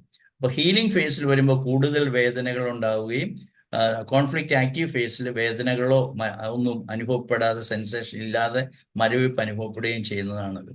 ഈ മരവിപ്പില്ലാത്ത ഒരു അവസ്ഥ ഒരു കുറച്ച് സമയത്തേക്ക് എപ്പിലെപ്റ്റോക്രൈസിസ് എന്ന് പറയുന്ന ഹീലിംഗ് ഫേസസിന്റെ, നിങ്ങൾ മുകളിലേക്ക് ഒരു ആരോ പോലെ കാണുന്ന ആ ഭാഗത്ത് വീണ്ടും അതേ നംനെസ്സും അതേ ഹൈപ്പോ എസ്തേഷ്യയും ക്രാംസും ആബ്സെൻസും ഫെയിൻറ്റ്നെസ്സും ഒക്കെ ഉണ്ടാവും. അപ്പോൾ പലപ്പോഴും നമ്മളുടെ ജീവിതത്തിൽ ഈ ആബ്സെൻസ് അല്ലെങ്കിൽ ബ്ലാക്ക് ഔട്ട് ആകുക എന്നൊക്കെ പറയും. ഐ ഫെൽറ്റ് ഫെയിൻറ്റഡ് ആയി, കണ്ണും തല ഇരുട്ടിച്ചു, കണ്ണ് കാണത്തില്ലാതെയായി, ഇതൊക്കെ കണ്ട് ഒട്ടനെ എടുത്ത് ആശുപത്രിയിലേക്ക് പോകേണ്ട കാര്യമില്ല. You understand, wait for some time, what is the purpose of nature എന്ന് നമ്മൾ മനസ്സിലാക്കാണ്ട് ശ്രമിക്കുക. അപ്പം നമുക്ക് പലതിനെയും അതിജീവിക്കാനായിട്ട് സാധിക്കും. നമ്മൾ അടുത്ത ഏറ്റവും പ്രധാനപ്പെട്ട ഒരു ഘട്ടത്തിലേക്ക് പോവാണ്, ജെം സെൽസ്. നിങ്ങളെ ടെസ്റ്റിസിന്റെ നടുക്ക് കാണുന്ന ആ ഒരു മഞ്ഞ നിറത്തിലുള്ള ഒരു സെല്ലല്ല, അനേക സെല്ലുകളുണ്ട്. ആ സെല്ലിനാണ് നമ്മളിവിടെ ജെം സെൽ എന്ന് പറയുന്നത്. ജെം സെല്ലിന്റെ ജോലി കുട്ടികളെ ജനിപ്പിക്കുക, അല്ലെങ്കിൽ മെയിൽ കോൺട്രിബ്യൂഷൻ, പുരുഷന്റെ വശത്ത് നിന്നും കോൺട്രിബ്യൂട്ട് ചെയ്യുന്നു, ഫീമെയിലിന്റെ വശത്ത് നിന്ന് ഓവം വരും. ഇത് രണ്ടും കൂടി യുണൈറ്റ് ചെയ്തിട്ടാണ് അടുത്ത തലമുറ കുഞ്ഞുണ്ടാകുന്നത്. അപ്പോൾ ആ ഒരു അത് സെമൻ അല്ല എന്ന് ഓർക്കണം, അത് സ്പേമാണ്. ജെം സെൽ എന്ന് നമുക്ക് വിളിക്കാം. അത് ടെസ്റ്റിക്കിളിലാണ് ഉണ്ടാകുന്നത്. ആ ടെസ്റ്റിക്കിളിൽ ഉണ്ടാകുന്ന ആ ജെം എപ്പോഴും വലുതാകും, എപ്പോഴത് നശിക്കും എന്നൊക്കെ ഉള്ളതാണ് നമ്മളിവിടെ പഠിക്കാൻ പോകുന്നത്. ഇത് ഞാൻ പറഞ്ഞു, ഹോമിയോപ്പതി ഡോക്ടേഴ്സ് ആയിട്ട് എന്നെ ശ്രമിക്കുന്നവർക്ക്, നിങ്ങൾ ചൈന സിങ്കോണ ഒക്കെ പഠിക്കുമ്പോൾ എങ്ങനെയാണ് മലേറിയൽ ഫീവർ ഹോമിയോപ്പതിയുടെ കണ്ടുപിടുത്തത്തിന് ഡോക്ടർ ഹാനിമാനെ സഹായിച്ചത് എന്നൊക്കെ നമുക്ക് കാണാതെ അറിയാം. ഹോമിയോപ്പതി ഡോക്ടേഴ്സിന് ഏറ്റവും കൂടുതൽ അറിയുന്ന ഒരു വിഷയമാണ്. അതുപോലെ തന്നെ ഡോക്ടർ ഹാമറിന്റെ മകൻ മരണപ്പെട്ടതിന് ശേഷം ഒരു 3 മാസം കഴിഞ്ഞപ്പോൾ അദ്ദേഹത്തിന്റെ ടെസ്റ്റിക്കിളിൽ ഒരു ട്യൂമർ ഉണ്ടായി. ആ ട്യൂമറിൽ എന്താണ് സംഭവിച്ചതെന്നും കൂടിയാണ് ഈ ഒരു ടോപ്പിക്ക് നമ്മൾ പഠിക്കുമ്പോൾ മനസ്സിലാക്കുന്നത്. അപ്പൊ അതിനെ നമ്മൾ പ്രൈമോഡിയൽ ജെം സെൽസ് എന്ന് പറയാം, അല്ലെങ്കിൽ അത് ആണ് സ്പെർമാറ്റോഗോണിയ, അല്ലെങ്കിൽ primeval primordial cell of the sperm. അതുകൊണ്ടാണ് സ്പെർമാറ്റോഗോണിയ എന്ന് പറയുന്നത്. അവിടെയാണ് സ്പെർമാറ്റോജെനസിസ് എന്ന് പറയുന്നത്. അപ്പോൾ ഈ പ്രക്രിയ നടക്കുന്ന സെല്ലുകൾ, അത് ടെസ്റ്റിസിന്റെ ഉള്ളിലുള്ള സെല്ലുകൾ, അത് ഒരാളുടെ ഒരു ബോയുടെ പ്യൂബർട്ടി മുതൽ അയാളുടെ അവസാനം വരെ എന്ന് വേണമെങ്കിൽ പറയാം, അല്ലെങ്കിൽ ഓൾഡ് ഏജ് വരെയും കവർ ചെയ്യുന്ന ഒരു പ്രക്രിയയാണ് സ്പെർമാറ്റോജെനസിസ് എന്ന് പറയുന്ന പ്രക്രിയ. ഫീമെയിലിന്റെ കേസിൽ അങ്ങനെയല്ല. അവരുടെ ഓവം പ്രൊഡക്ഷൻ ഒരു പ്രത്യേക സമയത്ത് അത് തീരും. അത് അടുത്ത ആഴ്ച നമുക്ക് പഠിക്കാം. അതിനാണ് നമ്മൾ മെനോപോസ് എന്ന് പറയുന്നത്. അതോടുകൂടി അവരുടെ പ്രൊക്രിയേഷൻ നടത്താനുള്ള കപ്പാസിറ്റി അവർക്ക് ഇല്ലാതെയാവും. അത് മുൻകൂട്ടി തീരുമാനിച്ചതാണ്. പക്ഷെ ഇത് അങ്ങനെയല്ല. ഇത് ആവശ്യത്തിന് പ്രൊക്രിയേറ്റ് ചെയ്യാനായിട്ട്, പ്രൊഡ്യൂസ് ചെയ്യാനായിട്ട് നമ്മുടെ ടെസ്റ്റിസിനെ പാകപ്പെടുത്തിയിട്ടാണ് പുരുഷന്റെ ടെസ്റ്റിസ് ഉള്ളത്. അപ്പോൾ ആ മഞ്ഞ നിറം കൊണ്ട് തന്നെ നിങ്ങൾക്ക് മനസ്സിലായി അത് എൻഡോഡെൻ ഡിറൈവ്ഡ് ആയിട്ടുള്ള ടിഷ്യൂ ആണ്. പക്ഷെ ഇവിടെയുള്ള അതിനെ കൺട്രോൾ ചെയ്യുന്ന ബ്രെയിൻ സ്റ്റെം ആണ് എന്ന് പറയാൻ പറ്റില്ല. ബ്രെയിൻ സ്റ്റെമ്മിന്റെ മുകളിൽ നിങ്ങളൊരു ഭാഗം കാണും, അത് മിഡ് ബ്രെയിൻ എന്ന് പറയും. അപ്പം മിഡ് ബ്രെയിൻ യെല്ലോ തന്നെയാണ്, പക്ഷെ അത് കുറച്ച് മുകളിലായിട്ട് കുറച്ച് ഔട്ടർ ആയിട്ടാണ് ബ്രെയിൻ സ്റ്റെമ്മിൻ്റെ ഉള്ളത്. അവിടെയാണ് മിഡ് ബ്രെയിൻ ഉള്ളത്. ആ മിഡ് ബ്രെയിൻ ആണ് ഇതിനെ കൺട്രോൾ ചെയ്യുന്നതെന്ന് നിങ്ങൾ മനസ്സിലാക്കാം. എന്താണ് biological conflict? Very very very important. അതിനെ നമ്മൾ പ്രൊഫൗണ്ട് ലോസ് കോൺഫ്ലിക്റ്റ് എന്ന് പറയും. ലോസ് കോൺഫ്ലിക്റ്റ് നിങ്ങൾക്ക് അറിയാൻ പറ്റും. അത് നമ്മൾ കൊറോണറി ആർട്ടറി പഠിച്ചിട്ടുണ്ട്. ഇനി നമ്മൾ ടെസ്റ്റിസിൽ വീണ്ടും പഠിക്കും. പക്ഷെ ഇവിടെ പ്രൊഫൗണ്ട് എന്നുകൂടി നിങ്ങൾ ചേർക്കുക, കാരണം അത് വളരെ ആഴത്തിൽ ഒരു വ്യക്തിയെ ബാധിക്കുമ്പോഴുണ്ടാകുന്ന കോൺഫ്ലിക്റ്റ് ആണ് പ്രൊഫൗണ്ട് ലോസ്. അപ്പോൾ ഒരു വ്യക്തിയുടെ വളരെ പ്രധാനപ്പെട്ട ഒരു അംഗം, ഭാര്യയാവാം, മക്കളാവാം, മകളാകാം, മകനാവാം, അങ്ങനെയുള്ള വ്യക്തികൾ നഷ്ടപ്പെടുമ്പോൾ മാത്രം ഉണ്ടാകുന്ന കോൺഫ്ലിക്റ്റ് ആണ്. അല്ലാതെ എനിക്ക് കുറച്ച് പണം നഷ്ടപ്പെട്ടു, അല്ലെങ്കിൽ വീട് നഷ്ടപ്പെട്ടു, വണ്ടി നഷ്ടപ്പെട്ടു, അതൊന്നും ജേം സെൽസിനെ ബാധിക്കുന്നതല്ല. That is all about procreation, അടുത്ത തലമുറയായിട്ട് ബന്ധം. അപ്പോൾ ഇപ്പോൾ ഏറ്റവും കൂടുതൽ അത് ബാധിക്കുന്നത് ഒരു ചൈൽഡിന്റെ ലോസ് ആണ്. കുട്ടി മരണപ്പെട്ടു, അങ്ങനെയുള്ള സമയത്താണ്. അല്ലെങ്കിൽ ലവ്ഡ് വൺസ്, വളരെ വളരെ സ്നേഹിച്ച ഒരു വ്യക്തി ജീവിതത്തിൽ നഷ്ടപ്പെട്ടാലാണ് ഉണ്ടാകും. അപ്പോൾ വെൻ ദി കോൺഫ്ലിക്റ്റ് ആക്റ്റീവ്, നഷ്ടപ്പെട്ടു, അത് കോൺഫ്ലിക്റ്റ് ആക്റ്റീവ് സമയത്ത്, അതായത് അതുവരെ റെസൊല്യൂഷൻ വരെ എന്ത് സംഭവിക്കും നിങ്ങൾക്കെല്ലാം ഇതിനോടകം തന്നെ അറിയാം. അത് മഞ്ഞ നിറത്തിലുള്ളതാണ്, എൻഡോർഫിൻ ഡിറൈവ്ഡ് ആണ്, controlled by the mid brain ആണ്. അതുകൊണ്ട് തന്നെ അത് ഡ്യൂറിങ് ദി കോൺഫ്ലിക്റ്റ് ആക്ടിവിറ്റി അത് വലുതാകും. അതാണ് ക്യാൻസർ, അതിനെ ടെറട്ടോമ എന്ന ഒരു പേര് വിളിക്കും. അങ്ങനെയാണ് ഡോക്ടർ ഹാമറിന് ഓപ്പറേഷൻ ചെയ്യേണ്ടതായിട്ട് വന്നത്.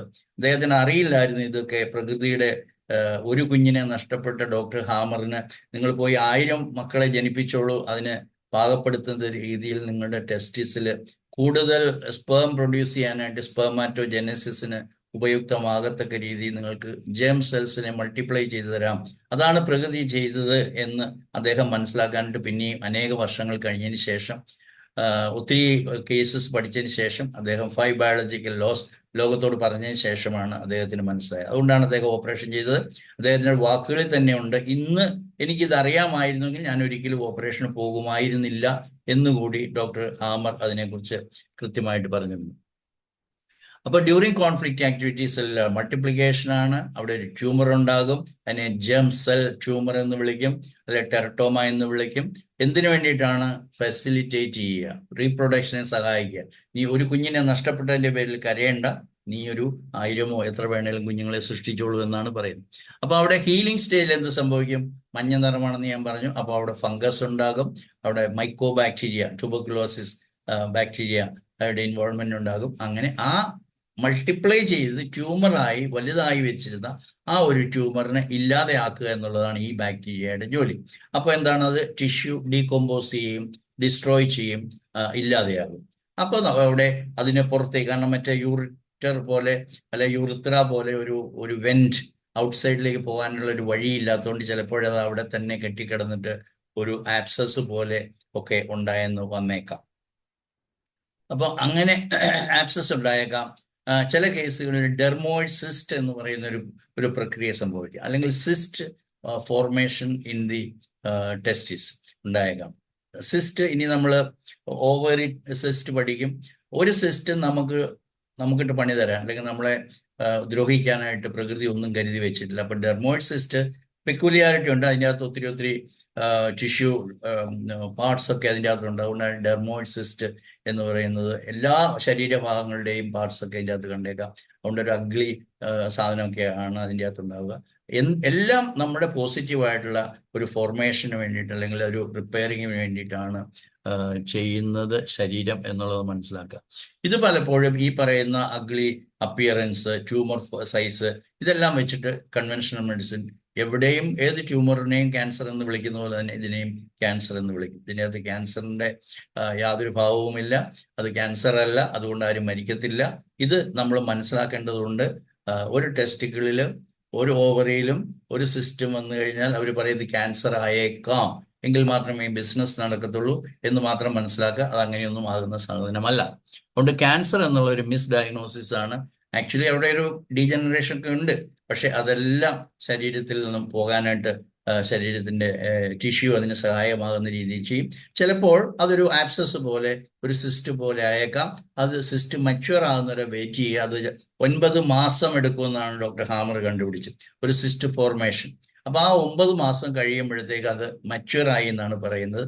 അത് റപ്ചർ ചെയ്യാനുള്ള സാധ്യതയുണ്ട്, ഇഞ്ചുറി, ടോർഷൻ എന്തെങ്കിലുമൊക്കെ വന്നു കഴിഞ്ഞാൽ. അതുകൊണ്ട് വളരെ മച്വറായി കഴിഞ്ഞാൽ അത് റിമൂവ് ചെയ്യുന്നതിന് പോലും കുഴപ്പമില്ലെന്ന് ഡോക്ടർ ഹാമർ സമ്മതിച്ചിട്ടുണ്ട്.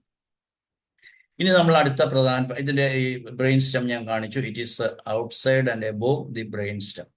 ഇത് നമ്മൾ ടെസ്റ്റിക്കിൾ എന്ന് പറയുന്ന വൃഷ്ണങ്ങൾ എന്ന് മലയാളത്തിൽ അറിയപ്പെടുന്ന അവയവം. അപ്പൊ മഞ്ഞ നിറത്തിലുള്ള ജേം സെല്ലാണ് നിങ്ങൾ ഓർക്കുക. ആ ഓറഞ്ച് കളറിലുള്ള ആ ഒരു ടിഷ്യൂവിനാണ് നമ്മൾ ടെസ്റ്റിക്കിൾ വൃഷ്ണങ്ങൾ എന്ന് പറയുന്നത്. നിങ്ങൾക്ക് അറിയുന്ന പോലെ 2 വൃഷ്ണങ്ങളുണ്ട്. അതിന്റെ ഔട്ട്സൈഡിലാണ് നമ്മൾ എപ്പിഡെഡിമിസ് എന്ന് പറയുന്നതുണ്ട്. അതിനെ കവർ ചെയ്യുന്ന ഒരു ടൂണിക്ക വജൈനാലിസ്, അത് നമ്മൾ ഇന്നിപ്പോൾ പഠിക്കും എന്ന് പറയുന്ന ഒരു പെരിട്ടോണിയൽ ഫോൾഡ് അതിൻ്റെ കവറിങ് ആയിട്ടുണ്ട്. അത് സ്കിന്നിനെ കുറിച്ചല്ല ഞാൻ പറയുന്നത്, സ്കിന്നിന് സ്ക്രോട്ടം എന്നാണ് പറയുന്നത്. അത് നമ്മൾ സ്കിൻ പഠിക്കുമ്പോൾ പറയാം. സ്കിൻ കംപ്ലീറ്റ്ലി ശരീരത്തിനെ കവർ ചെയ്യുന്നുണ്ട്. ഇവിടെ നമ്മൾ പറയുന്ന ടൂണിക്ക വജൈനാലിസ് ടെസ്റ്റിസ് എന്ന് പറയുന്ന ആ ഓറഞ്ച് നിറത്തിൽ തന്നെയുള്ള അവയവത്തെ കുറിച്ചാണ് പറയുന്നത്. നമുക്ക് ടെസ്റ്റിസിലേക്ക് തന്നെ തിരിച്ചു വരാം. എന്താണ് ടെസ്റ്റിസ്? ഇത് ഒരു പുരുഷന്റെ, അവൻ കുഞ്ഞായിരിക്കുമ്പോൾ അമ്മയുടെ ഗർഭപാത്രത്തിലായിരിക്കുമ്പോൾ വയറിന്റെ ഉള്ളിൽ സ്പൈനിന്റെ അല്ലെങ്കിൽ നട്ടെല്ലിന്റെ 2 വശത്തായിട്ട് ഫോം ചെയ്യുന്ന 2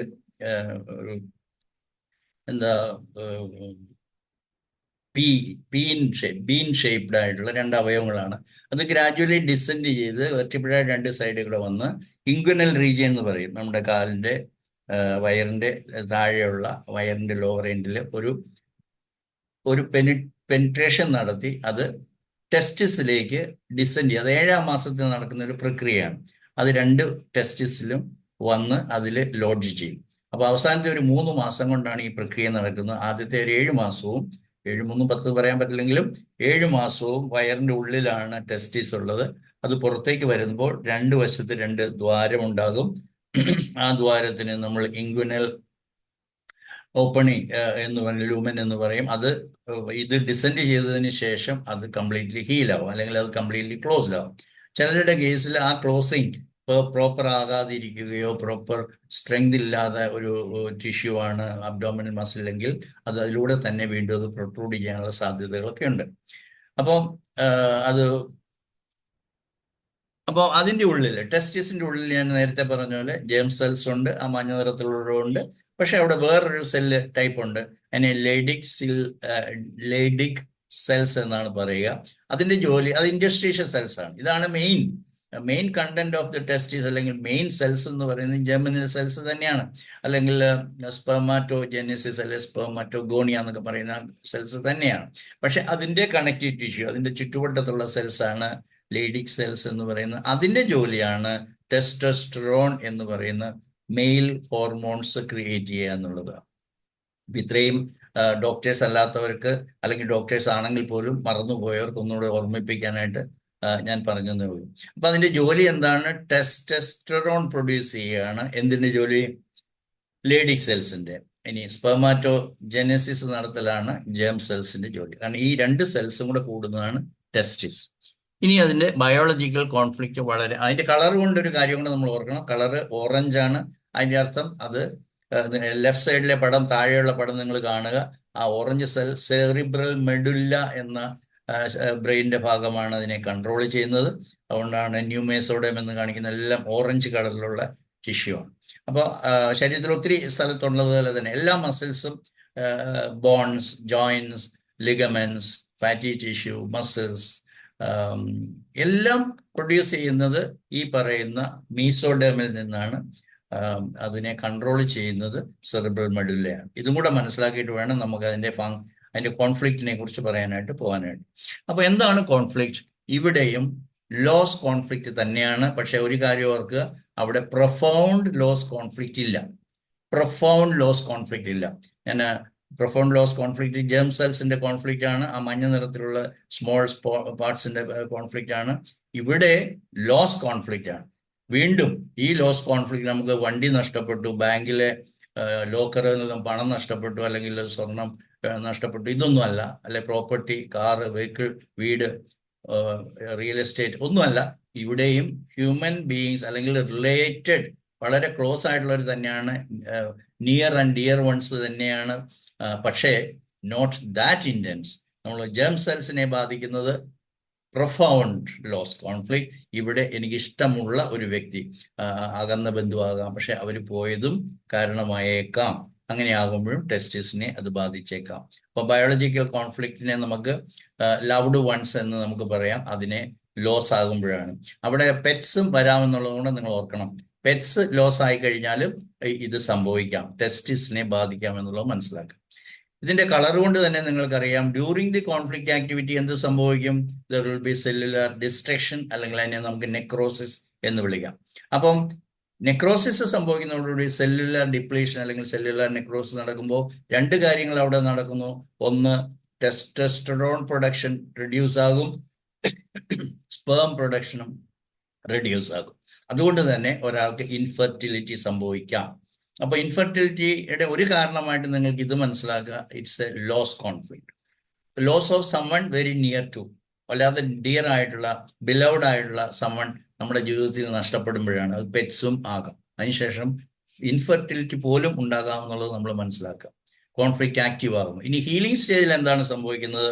ഇവിടെയാണ് ടിഷ്യൂ റിപ്പയറിങ് നടക്കുന്നത്, ടിഷ്യൂ റിപ്ലെനിഷ്മെന്റ് നടക്കുന്നത്, അല്ലെങ്കിൽ അത് ഒരു tumour like formation. It can become big, വലുതാകാം. അങ്ങനെ അന്നേരമാണ് നമ്മൾ അതിന് പലപ്പോഴും ഇൻഫ്ലമേഷൻ ആണെന്ന് പറയും, ഓർക്കൈറ്റിസ് എന്ന് പറയും. ടെസ്റ്റിസിന്റെ ഇൻഫ്ലമേഷൻ അല്ലെങ്കിൽ വലുതാകുന്നതിന് നമ്മൾ ഓർക്കൈറ്റിസ് എന്ന് പറയുന്നു. അപ്പൊ ഇത് വളരെ ഒരു ലോക്കലൈസ്ഡ് ആയിട്ടാണ് അവിടെ cyst formation. Cyst is A collection of fluid, localised, contained. അങ്ങനെയുള്ള ആ ഒരു സിസ്റ്റിന് ഫോർമേഷനും ഉണ്ടാകാനുള്ള സാധ്യതയുണ്ട്. ഇതും വീണ്ടും ഓർക്കുക, ഇത് 9 months, just like the human embryological life 9 months ആയിരിക്കുന്നത് പോലെ തന്നെ ഈ സിസ്റ്റിനും അതുമായിട്ട് കണക്ഷൻ ഉണ്ട്, അല്ലെങ്കിൽ അതുമായിട്ട് സിമിലാരിറ്റി ഉണ്ടെന്ന് ഡോക്ടർ ഹാമർ കണ്ടുപിടിച്ച് നമുക്ക് തന്നിരിക്കുകയാണ്. അപ്പൊ ഡ്യൂറിങ് ഹീലിംഗ് സെക്കൻഡ് സ്റ്റേജ്, അല്ലെങ്കിൽ കോൺഫ്ലിക്റ്റ് പോസ്റ്റ് കോൺഫ്ലിക്റ്റലൈസിസ് ബി എന്ന് പറയുന്നിടത്ത് ഈ പറയുന്ന ചിലപ്പോൾ, കാരണം അവിടെ സ്കാർ ഫോർമേഷൻ നടക്കാൻ സാധ്യതയുള്ള സ്റ്റേജാണ് PCLB എന്ന് പറയുന്നത്. അതുകൊണ്ട് തന്നെ ടെസ്റ്റിസിൽ ഒരു സ്വെല്ലിംഗ് ഉണ്ടായിരുന്നു, അത് ട്യൂമർ ആയിരുന്നു, പക്ഷേ ലേറ്റർ സ്റ്റേജിൽ അത് ചിലപ്പോൾ ഒരു സ്കാർ ലൈക്ക് ഫോർമേഷൻ, ഒരു ഹാർഡ് ആയിട്ടുള്ള ഒരു ടെസ്റ്റിസ് ആയിട്ട് അത് ചിലപ്പോൾ മാറിയെന്നും വരാം. അപ്പൊ ടെസ്റ്റിസിൽ സിസ്റ്റ് ആവാം, സിസ്റ്റ് തന്നെ ഹാർഡ് ആവാം. അപ്പോഴത്തേക്കും അത് ഇന്റഗ്രേറ്റ് ചെയ്യാൻ, അല്ലെങ്കിൽ അത് ഡിസിന്റഗ്രേറ്റ് ചെയ്യാനായിട്ട് കുറച്ച് കൂടുതൽ സമയം എടുത്തെന്നിരിച്ചേക്കാം. ആ സമയത്ത് ബയോളജിക്കൽ പർപ്പസ് എന്താണ്? കൂടുതൽ പ്രൊക്രിയേഷൻ ചെയ്യാനായിട്ട്. അതുവരെ ഉണ്ടായിരുന്ന സ്റ്റെറിലിറ്റി അല്ലെങ്കിൽ ഇൻഫെർട്ടിലിറ്റി മാറിയിട്ട് അയാളെ കൊണ്ട് വീണ്ടും പ്രൊക്രിയേഷനിലേക്ക് വരുത്താൻ വേണ്ടിയിട്ട് കൂടുതൽ ടെസ്റ്റോസ്റ്ററോണും കൂടുതൽ സ്പെർമാറ്റോജെനസിസും ഒക്കെ ഉണ്ടാകാനായിട്ട് അയാളെ സഹായിക്കുന്നു. അപ്പം റിസൾട്ടാണ് ഇവിടെ ഫെർട്ടിലിറ്റി. അത് നിങ്ങൾ പലയിടത്തും നമ്മൾ ഇനി പഠിക്കും. അതായത് മീസോഡേം ഡിറൈവ്ഡ് ആയിട്ടുള്ള tissue controlled by the cerebral mesoderm. ഇതിന്റെ എല്ലാം പർപ്പസ് സെർവ് ചെയ്യുന്നത് ഡ്യൂറിങ് ഹീലിംഗ് സ്റ്റേജിലാണ്. അത് ബോൺ ആയാലും ജോയിന്റ്സ് ആയാലും ബാക്കി എല്ലാ ടിഷ്യൂ, മസിൽസ് ആയാലും ലിഗമെന്റ്സ് ആയാലും എല്ലാത്തിൻ്റെയും പർപ്പസ് സെർവ് ചെയ്യുന്നത് ഹീലിംഗ് സ്റ്റേജിലാണ് എന്നുള്ളത് മനസ്സിലാക്കുക. അതുകൊണ്ട് തന്നെ ഇവിടെ ആ ആളെ കൊണ്ട് കൂടുതൽ ഫെർട്ടൈൽ ആകുക, പ്രൊക്രിയേഷൻ വീണ്ടും സാധ്യമാകുക, ഇതൊക്കെ നടക്കുന്ന ഹീലിംഗ് സ്റ്റേജിലാണ്. അപ്പോൾ പലപ്പോഴും ഒരു ഇഞ്ചുറി, ആക്സിഡൻ്റൽ ആയിട്ടുള്ള ഒരു ടോർഷൻ അല്ലെങ്കിൽ ട്രോമ എന്തെങ്കിലും സംഭവിച്ചാൽ അത് ചിലപ്പോൾ റപ്ചർ സംഭവിക്കാം. അതുകൊണ്ട് അത് ഹീലായാൽ പോലും സൂക്ഷിച്ച് ഹീൽ ചെയ്യണം. അല്ലെങ്കിൽ അങ്ങനെയല്ല എങ്കിൽ ഓപ്പറേഷൻ, വളരെ അത് ബാധിച്ചിട്ടുണ്ട്, ഓപ്പറേഷൻ പോലും ഡോക്ടർ ഹാമർ അഡ്വൈസ് ചെയ്യുന്നു. ഇനി നമ്മൾ ഇതിന്റെ ഈ പടം നിങ്ങൾക്ക് അറിയാം, സെറിബ്രൽ മെഡുല്ലയുടെ പടമാണത്. സെറിബ്രൽ മെഡുല്ലയിൽ നമ്മുടെ ബോഡി സ്കെൽട്ടൺ, തലയിൽ ഉള്ള തല മുതൽ ഷോൾഡർ മുതൽ താഴത്തേക്ക് വെർട്ടിബ്ര കഴിഞ്ഞ് ഹിപ്പ് ജോയിന്റ് കഴിഞ്ഞ് ഫീമർ, അങ്ങനെ ആ ഫിഗറേറ്റീവായിട്ട് നമ്മൾ അതിനെ എക്സ്പ്രസ് ചെയ്യണം. അപ്പൊ അതിൻ്റെ അകത്ത് കുറച്ച് മാറിയിട്ടാണ് നമ്മളുടെ ടെസ്റ്റിക്കിളിനെ കൺട്രോൾ ചെയ്യുന്നത്. അതിൻ്റെയും കളറ് നിങ്ങൾ ശ്രദ്ധിക്കുക. ഇപ്പോൾ കോൺസെൻട്രിക് സർക്കിളിൽ കൊടുത്തിരിക്കുന്ന ടെസ്റ്റിസിനെ കൺട്രോൾ ചെയ്യുന്ന സെറിബ്രൽ മെഡുല്ലയിലുള്ള ഏരിയാസ് ആണെന്ന് മനസ്സിലാക്കുക. നമ്മൾ ഇനി വീണ്ടും ടൂണിക്ക, ഞാൻ നേരത്തെ ഇതിനെക്കുറിച്ച് റെഫർ ചെയ്തു. ടൂണിക്ക വജൈനാലിസ് ടെസ്റ്റിസ് എന്ന് പറയുന്നത് വജൈനയുമായിട്ട് ബന്ധമൊന്നുമില്ല. ബിക്കോസ് ഇറ്റ് വജൈനേറ്റ് ചെയ്തതാണ്, ഇൻവജൈനേറ്റ് ചെയ്തിട്ടാണ് അത് സ്ക്രോട്ടത്തിലേക്ക് വന്നത് എന്നുള്ളത് കൊണ്ടാണ് അത് ടൂണിക്ക വജൈനാലിസ് ടെസ്റ്റിസ് എന്ന് പറയുന്നത്. കാരണം ഞാൻ പറഞ്ഞു 7 മാസം വരെ ടെസ്റ്റിസ് അബ്ഡോമിനല്, അമ്മയുടെ അബ്ഡോമിനല് ആണ് അത് വലുതായത്. എന്നിട്ട് 7 മാസം കഴിഞ്ഞപ്പോഴാണ് പെരിട്ടോണിയത്തിന്റെ ഒരു ഭാഗവും കൂടെ ക്യാരി ചെയ്തിട്ട്, പെരിട്ടോണിയം എന്ന് പറഞ്ഞു കഴിഞ്ഞാൽ അത് അബ്ഡോമിനൽ വിസറൈനെ മുഴുവൻ കവർ ചെയ്യുന്ന ഒരു പ്രൊട്ടക്റ്റീവ് ലെയർ ആണ്. അതിന്റെ ഭാഗങ്ങളും കൂടെ എടുത്തുകൊണ്ടാണ് താഴത്തേക്ക് ഇൻവജൈനേറ്റ് ചെയ്തു വന്നിരിക്കുന്നത്. അതിനൊരു 2 ലെയർ ഉണ്ട്. ഈ 2 ലെയറിന്റെ നടുക്ക് very thin film of fluid ഉണ്ട് in order to protect this important organ. ഇപ്പൊ ടെസ്റ്റിസിനെ പ്രൊട്ടക്ട് ചെയ്യാൻ വേണ്ടി അതിന്റെ ഒത്തിരി എക്സ്പ്ലനേഷൻ ഉണ്ട്, അത് ഇവിടെ ഞാൻ പറയുന്നില്ല. അതിന്റെ ഫംഗ്ഷൻ നന്നായിട്ട് നടക്കണമെങ്കിൽ അബ്ഡോമിന്റെ ഉള്ളിൽ ആയാൽ പറ്റത്തില്ല, അത് പുറത്തു വരണം. കാരണം അതിന്റെ ടെമ്പറേച്ചർ റെഗുലേറ്റ് ചെയ്യുന്നത് അങ്ങനെയാണ്. അറ്റ്മോസ്ഫിയറിക് ടെമ്പറേച്ചറിൽ അത് കീപ്പ് ചെയ്താൽ മാത്രമേ അവിടെ ഈ പറയുന്ന സ്പെർമാറ്റോജെനസിസ് നടക്കത്തുള്ളൂ ഒപ്റ്റിമം ആയിട്ട്. അതുകൊണ്ടാണ് അതിനെ ബോഡിയുടെ മെയിൻ ബോഡി പാർട്സിൽ നിന്ന് കുറച്ച് മാറിയിട്ട് ഒരു സ്കോൾട്ടത്തിൽ വളരെ പ്രധാനപ്പെട്ട ടെസ്റ്റിസിനെ പ്രൊട്ടക്ട് ചെയ്ത് വെച്ച്. അപ്പൊ അതിന്റെ കവറിങ്ങിനെ കുറിച്ചാണ് ഇപ്പൊ നമ്മൾ സംസാരിക്കുന്നത്, ടൂണിക്ക വജൈനാലിസ് ടെസ്റ്റിസ്. അപ്പൊ അതിൽ ഫ്ലൂയിഡ് ഉണ്ട്, very thin film of fluid ഉണ്ട്. അതിന്റെ പെരിട്ടോണിയൽ ലെയർ ഉണ്ട്, അതാണ് പ്രൊട്ടക്ട് ചെയ്യുന്നത് ശരിക്കും. ഇത് അതിന്റെ കളർ കൊണ്ട് തന്നെ ഞാൻ പറഞ്ഞു, അത് ഒറിജിനേറ്റിംഗ് ഫ്രോം ദി മീസോഡേം ആണ്. അതുകൊണ്ട് തന്നെ അതിനെ കൺട്രോൾ ചെയ്യുന്നത് ഇവിടെ നമ്മൾ ചർച്ച ചെയ്യുന്നത് പ്രൊട്ടക്റ്റ് ചെയ്യുന്ന കവറിങ്ങിനെ കുറിച്ചാണ്. നിങ്ങൾക്കറിയുന്ന പോലെ എല്ലാ പ്രൊട്ടക്റ്റീവ് ഓർഗൻസും, അതായത്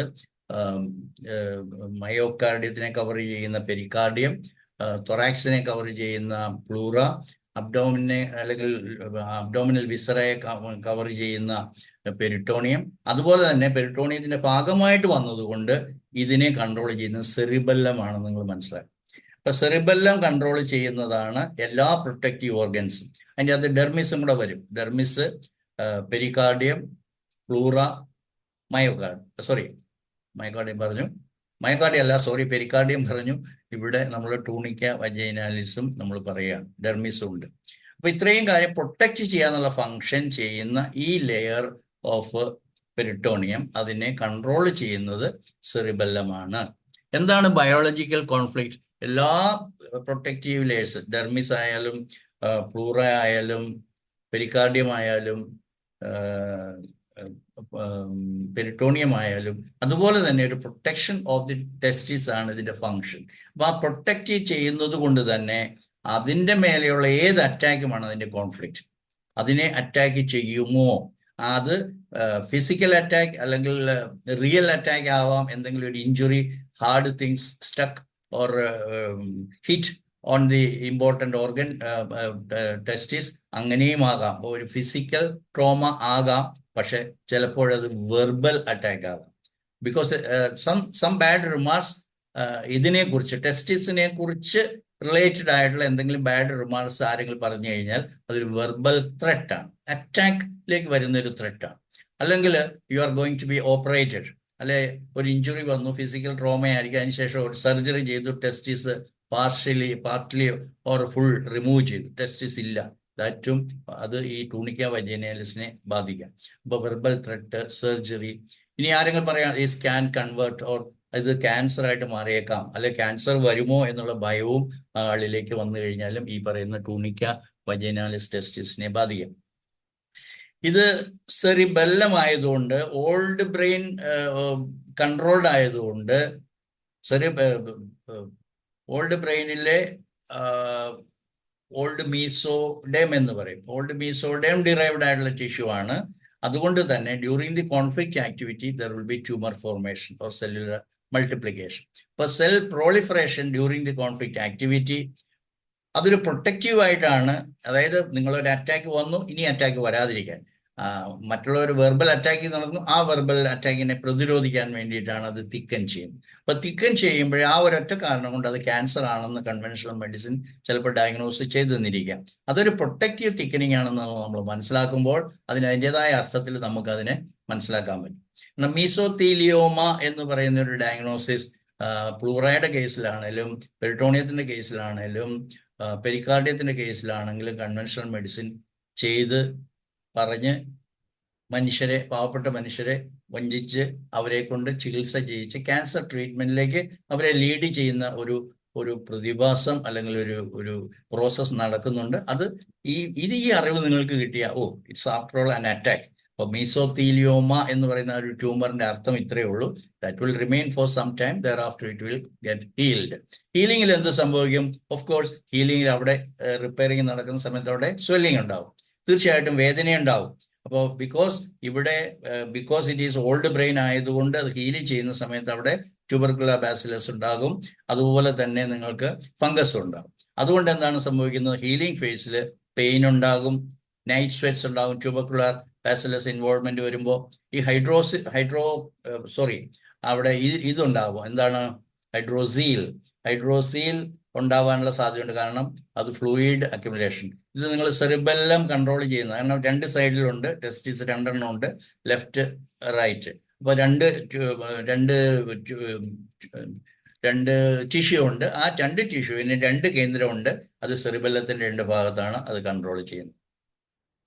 അപ്പോൾ ഇതിന്റെ കൂടെ ചിന്തിക്കാവുന്ന ഒരു കാര്യമാണ് ഹെർണിയ. പലപ്പോഴും ആ ഇൻഗ്വനൽ കനാലിൽ കൂടെ പെരിട്ടോണിയം വന്ന ആ ഒരു ഹോൾ അല്ലെങ്കിൽ ആ ഒരു പ്രോപ്പറായിട്ട് ഹീൽ ചെയ്തിട്ടില്ലെങ്കിൽ ദാറ്റ് വിൽ റിമെയിൻ വീക്ക്. പിന്നെ ഇൻ ദി ഡ്യൂ കോഴ്സ് പിന്നീട് ആള് വലുതാകുകയും വേണ്ട രീതിയിൽ അയാൾക്ക് സ്ട്രോങ് മസിൽസ് ഇല്ലാതെയാവുകയും അയാളുടെ സെൽഫ് ഡീവാലുവേഷൻ അയാളുടെ അബ്ഡോമിനൽ മസിൽസിനെ ബാധിക്കുകയും ചെയ്തു കഴിഞ്ഞാൽ ഡ്യൂറിങ് ദി അബ്ഡോമിനൽ പ്രഷർ ഈ പറയുന്ന 2 ദ്വാരത്തിൽ കൂടെ ഇൻഗ്വനൽ കനാലിൽ കൂടെ കണ്ടൻസ് ഓഫ് ദി അബ്ഡോമൻ, എന്താണ് ഇൻഡസ്റ്റൈൻ, കുടലുകൾ തന്നെ ഇതിലൂടെ ഇറങ്ങുമ്പോഴാണ് കുടലിറക്കം എന്ന് മലയാളത്തിൽ പറയുന്നത്. ഹെർണിയ അല്ലെ ഇൻഗ്വനൽ ഹെർണിയ പറയുന്നത്. അബ്ഡോമിനൽ ഹെർണിയ ഒക്കെ ഇതുപോലെ തന്നെയാണ്. അതിവിടെ നമ്മൾ പറയുന്നില്ല. ഇപ്പൊ നമ്മൾ ടെസ്റ്റിസിനെ കുറിച്ചാണ് നമ്മൾ പറയുന്നത്. അപ്പൊ ഇൻഗ്വനൽ ഹെർണിയ ഉണ്ടാകുന്നത് ഞാൻ പറഞ്ഞു, അത് അതിന്റെ ഒരു പ്രത്യേക ഒരു കോൺഫ്ലിക്റ്റ് പറയുന്നില്ല. അതിന്റെ കോൺഫ്ലിക്റ്റ് ഈ പറയുന്ന മസിലിന്റെ, അബ്ഡോമിനൽ മസിലിന്റെ സ്ട്രെങ്ത് കുറയുന്നു. അത് ഹീലിംഗിൽ നടക്കുന്നത് എന്താണ്? അവിടെ ലാക്സിറ്റി വരുന്നു. കോൺഫ്ലിക്റ്റ് ഹീലിംഗ് സമയത്ത് അവിടെ ലാക്സിറ്റി വരുന്നു, സെൽഫ് കോൺഫിഡൻസ് കുറയുന്നു, അല്ലെങ്കിൽ സെൽഫ് ഡീവാലുവേഷൻ ആണ് അതിന്റെ കാരണം.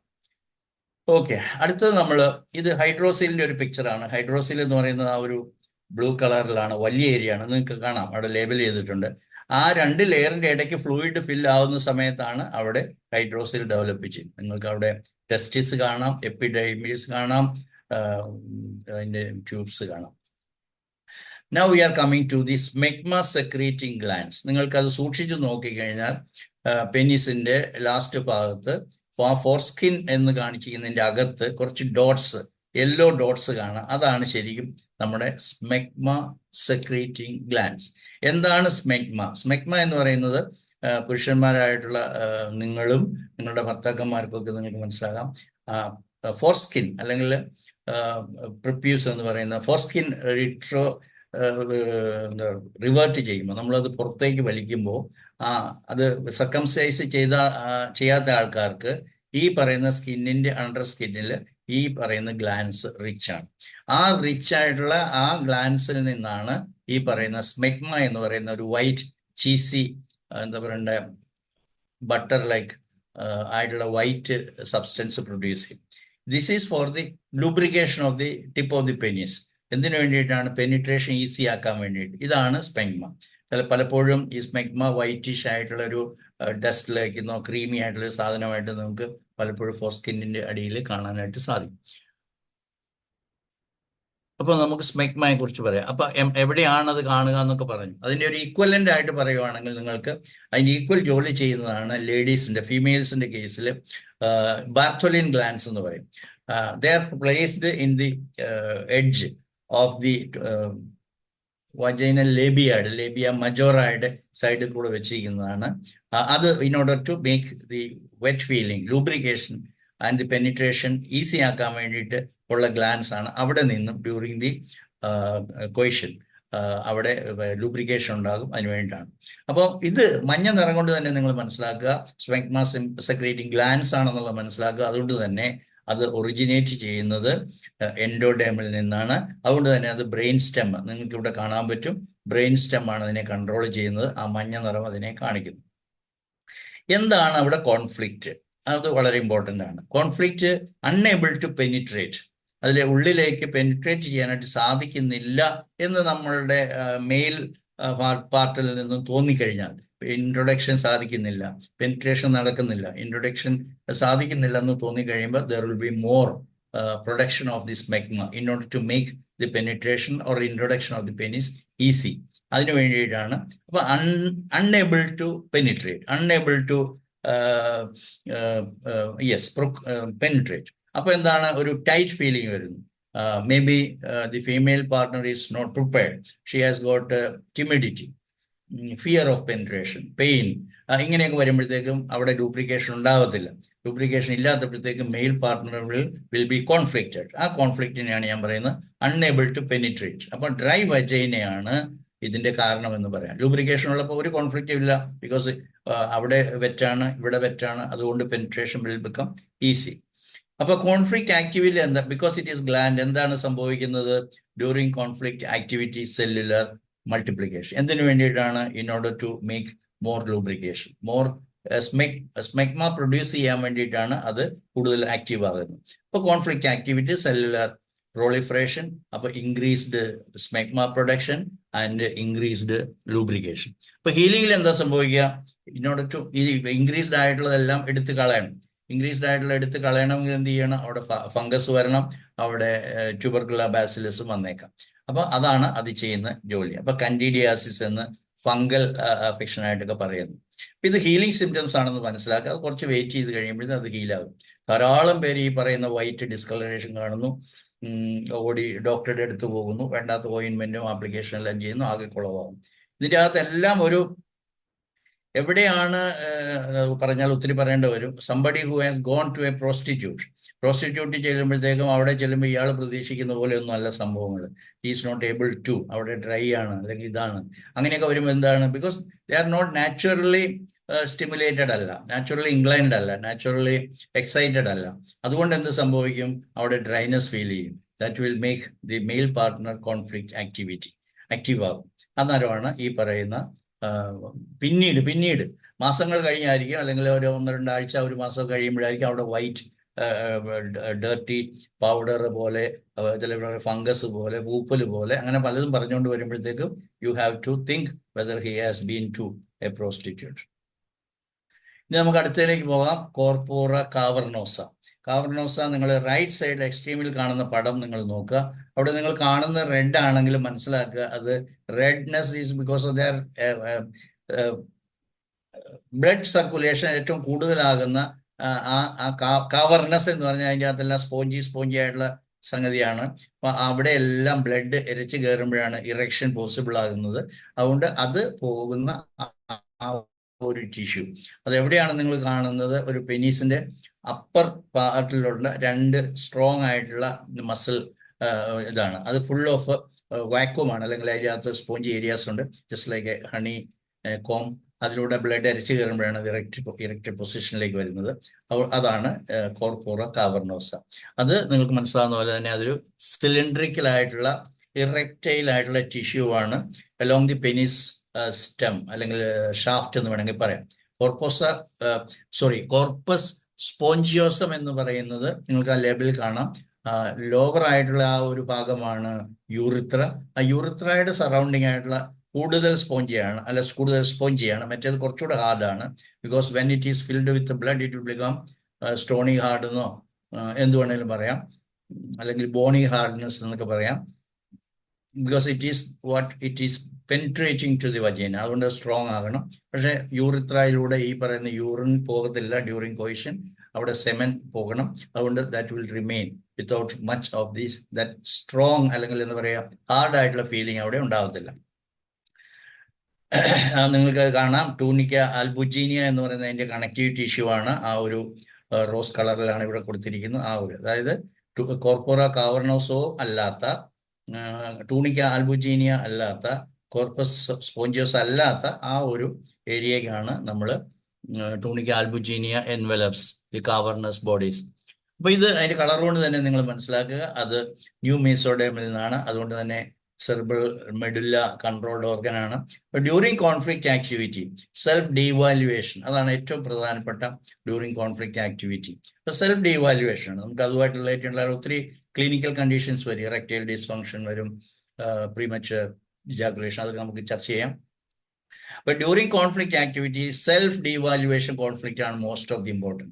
കാരണം that penis has already introduced and created 2 or 3 children, but now he is having erectile dysfunction. അത് ഏതെങ്കിലും ഒരു ടൈം ലൈനിൽ അയാൾക്ക് അനുഭവപ്പെട്ട ഒരു സെൽഫ് ഡീവാലുവേഷൻ കോൺഫ്ലിക്റ്റ് ആണ്. അതുകൊണ്ടാണ് ഇറക്ഷൻ ഇമ്പോസിബിൾ ആകുന്നത്. അപ്പൊ അത് ഇറക്ഷൻ പ്രോബ്ലം ആയിട്ട് വരുന്നതിന്റെ കാരണം അതാണ്. ചിലപ്പം ആരെങ്കിലും may be from the female partner, may be from someone making a bad comment, എന്താണ് നിങ്ങളുടെ ഇമ്പോർട്ടൻസിയെ കുറിച്ച്, യു ആർ യൂസ്ലെസ്, വെർത്ത്ലെസ് എന്നൊക്കെ നിങ്ങൾ പറഞ്ഞേക്കാം. അല്ലെങ്കിൽ a person who is not having a proper cooperative female partner. അപ്പോൾ റിജക്ഷൻ, ഫീമെയിൽ സഹകരിക്കുന്നില്ല, she is not interested, but this man is very much interested. അപ്പം ഈ ഇറക്റ്റൈൽ ഡിസ്ഫങ്ഷൻ ഉള്ളപ്പോഴും പ്രോപ്പറായിട്ടുള്ള ഇറക്ഷൻ ഇല്ലാത്തപ്പോഴും അയാൾക്ക് ഡിസയറിന് യാതൊരു കുഴപ്പമില്ല. കാരണം എന്താണ്, testis okay doing its function, testosterone നന്നായിട്ട് പ്രൊഡ്യൂസ് ചെയ്യുന്നുണ്ട്. ബട്ട് ഇതിന്റെ കോൺഫ്ലിക്റ്റ് വേറെയാണ്. അതുകൊണ്ട് അതും ടെസ്റ്റിസുമായിട്ടോ അല്ലെങ്കിൽ അതിന്റെ ലേഡിങ് സെൽസുമായിട്ടോ അല്ലെങ്കിൽ ടെസ്റ്റോസ്റ്ററോണുമായിട്ട് യാതൊരു ബന്ധവുമില്ല. അയാൾക്ക് he can procreate children, he can have sexual relation, പക്ഷേ he is not able to make a proper ഈ ഇറക്ഷൻ. അതിന്റെ കാരണം സെൽഫ് ഡീവാലുവേഷൻ ആണെന്നുള്ളത് മനസ്സിലാക്കും. Because it is muscle. എല്ലാ ഇറക്ഷൻ പ്രോബ്ലംസ് ഒരാൾ ക്രിട്ടിസൈസ് ചെയ്യുന്നതാകാം, നമ്മുടെ വെർത്ത്ലെസ്നെസ്സിനെ കുറിച്ച് പറയുന്നതാകാം, അതെല്ലാം. But during conflict activities എന്താ സംഭവിക്കുന്നത്? There will be cellular destruction അല്ലെ നെക്രോസിസ്, ടെമ്പററി ഇമ്പോർട്ടൻസ്.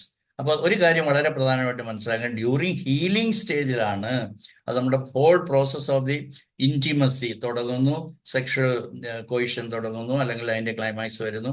അപ്പൊ ആ ഒരു ഓർഗാസമത്തിലേക്ക് വരുന്ന, ഇജാക്കുലേഷനിലേക്ക് വരുമ്പോൾ during healing, oh that is accomplish, I could do it എന്ന് പറയുന്ന സമയത്താണ് ഇത് ഇറക്ഷൻ വരുന്നത്. അന്നേരമാണ് it is doing its function of penetrating. ഇപ്പൊ ഹീലിംഗിലാണ് ഈ പറയുന്ന ഫ്ലെക്സിബിലിറ്റി റെഡ്യൂസ് ചെയ്യുന്നു, ബ്ലഡ് കൂടുതൽ എൻഗോർജ് ചെയ്യുന്നു, അല്ലെ ബ്ലഡ് കൂടുതലേക്ക് ഫ്ലോ ചെയ്യുന്നു ഒക്കെ സംഭവിക്കുന്നത്. ഇതൊരു അബ്നോർമൽ, ഇതാണ് അതിന്റെ കൺട്രോളിങ് ഏരിയ. കാരണം സെറിബ്രൽ മെഡുല്ലയിലാണ് എന്നുള്ളത് മനസ്സിലാക്കുക, മസിലാണെന്നുള്ളത് മനസ്സിലാക്കുക. ലെഫ്റ്റ് സൈഡും റൈറ്റ് സൈഡും രണ്ട് ടിഷ്യൂവിലും ഉണ്ട്. ഇത് നിങ്ങൾക്ക് റെയർ ആയിട്ട് കിട്ടുന്ന ഒരു കാര്യമാണ് ഫൈബ്രസ് പ്ലേക്സ്. അതായത് ഈ പറയുന്ന ഫൈബ്രസ് പ്ലേക്സ് എപ്പോൾ ഉണ്ടാകുന്നതെന്ന് വെച്ച് കഴിഞ്ഞാൽ ഈ പറയുന്ന ഇമ്പോർട്ടൻസ്, നമ്മുടെ സെൽഫ് ഡീവാലുവേഷൻ കോൺഫ്ലിക്റ്റ്, പക്ഷെ അതിന്റെ ഒരു ഏരിയയിൽ ആ ഫൈബ്രസ് ടിഷ്യൂ സ്കാർ ഫോർമേഷൻ നടക്കുന്നു. കാരണം അതൊരു ഹാങ്ങിങ് കോൺഫ്ലിക്റ്റ് ഒക്കെയാണ്, റെഡ്യൂസ്ഡ് ഫ്ലെക്സിബിലിറ്റി ആണ്, ഇറക്ഷൻ ഉണ്ടായിരിക്കും, പക്ഷേ it is not able to make a proper erection. അങ്ങനെ ഇൻട്രൊഡക്ഷൻ അല്ലെങ്കിൽ ഇതൊക്കെ നടക്കാനായിട്ട് സാധ്യമാകണമെന്നില്ല. അടുത്ത ഫോർസ്കിൻ ആണ്. ഫോർസ്കിൻ ഇതും രണ്ട്, ഫൈമോസിസ് എന്ന് പറയുന്നതും സെൽഫ് ഡീവാലുവേഷൻ ആണ്. ഫ്രെനിലം ബ്രേവി എന്ന് പറയുന്നത് ഫോർസ്കിന്നിന്റെ അടിയിലൊരു ഫൈബ്രസ്ഡ് ആയിട്ടുള്ള ഒരു ടിഷ്യൂ ഉണ്ട്, അവിടെ അതിന്റെ ഡിസ്ഫങ്ഷൻ തന്നെയാണ്. അതിന്റെ കോൺഫ്ലിക്റ്റും സെൽഫ് ഡീവാലുവേഷൻ ആണ്. അപ്പൊ രണ്ട് clinical conditions of self devaluation ആണ്. ഒന്ന് ഫൈമോസിസ്, ഒന്ന് ഫ്രെനിലം ബ്രേവി എന്ന് പറയുന്നത്. നമുക്ക് ഫോർസ്കിന്നിലേക്ക് പോകാം. അതിനെ ഗ്ലാൻസ് പെനിസ് എന്നും പറയും. അത് റെഡ് ആണ് അവിടെ കൊടുത്തിരിക്കുന്നത്. അതുകൊണ്ട് തന്നെ ഫൈമോസിസ് അതിന്റെ സെൽഫ് ഡീവാലുവേഷൻ കൊണ്ട് തന്നെയാണ് വരുന്നത്. ഫ്രെനിലം ബ്രേവി ഞാൻ പറഞ്ഞു, foreskin, frenulum. Self devaluation conflict, I am worthless there, I am not okay there, I am worthless. ഇത് ചിലപ്പോൾ അമ്മയുടെ വയറ്റിൽ കിടക്കുമ്പോൾ അമ്മയ്ക്ക് പെനീസിനെ കുറിച്ചുള്ള ഒരു കോൺഫ്ലിക്റ്റ് ആകാം. എന്ന് പറഞ്ഞാൽ ബൈ ബർത്ത് കൺജനേറ്റലായിട്ട് തന്നെ ഒരു കുട്ടിക്ക് ചിലപ്പോൾ ഈ പറയുന്ന ഫൈമോസിസും ഇതൊക്കെ ഉണ്ടാവാറുണ്ട്. അത് അമ്മയുടെ ഇൻട്രായൂട്രൈൻ ലൈഫിലുള്ള ഇതാണ്. ഐ ആം വെർത്ത്ലെസ് ദെയർ എന്നാണ്, പക്ഷെ അത് പെനീസ് റിലേറ്റഡ് ആയിട്ടുള്ളതാണ്.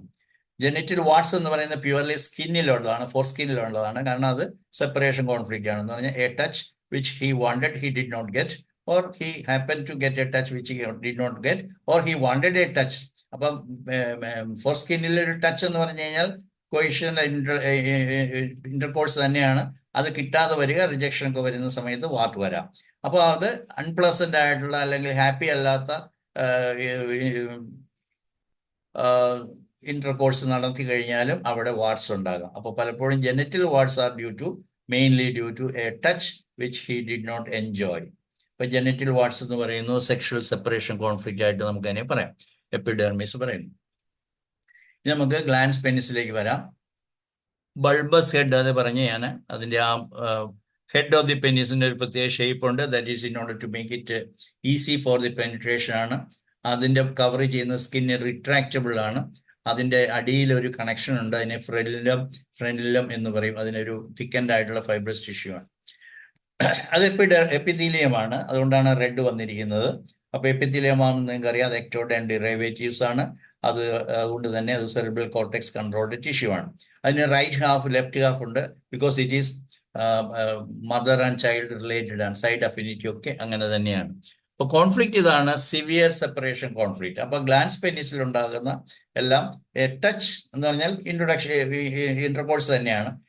പ്ലസന്റ് ഒരു പ്ലഷറബിൾ ആയിട്ടുള്ള ഇന്റർകോഴ്സും ഫോഴ്സ്ഡ് ആയിട്ടുള്ളതും അല്ലെ ഫോഴ്സിബിൾ ആയിട്ട് ചെയ്യേണ്ടതായിട്ട് വന്നു, അല്ലെ ചെയ്ത് കഴിഞ്ഞപ്പോൾ മനസ്സിലായി that was A dirty business എന്ന് തോന്നുന്ന പ്രോസ്റ്റിറ്റ്യൂട്ട്സിൻ്റെ അടുത്ത് പോവുക, അല്ലെങ്കിൽ ഡേർട്ടി ആയിട്ടുള്ള കോണ്ടാക്ട്സ് ഒക്കെ വന്നു കഴിഞ്ഞാലാണ് ഈ ഗ്ലാൻസ് പെനിസിൽ അഫെക്ഷൻസ്. അപ്പം സെപ്പറേഷൻ കോൺഫ്ലിക്റ്റ് തന്നെയാണ്.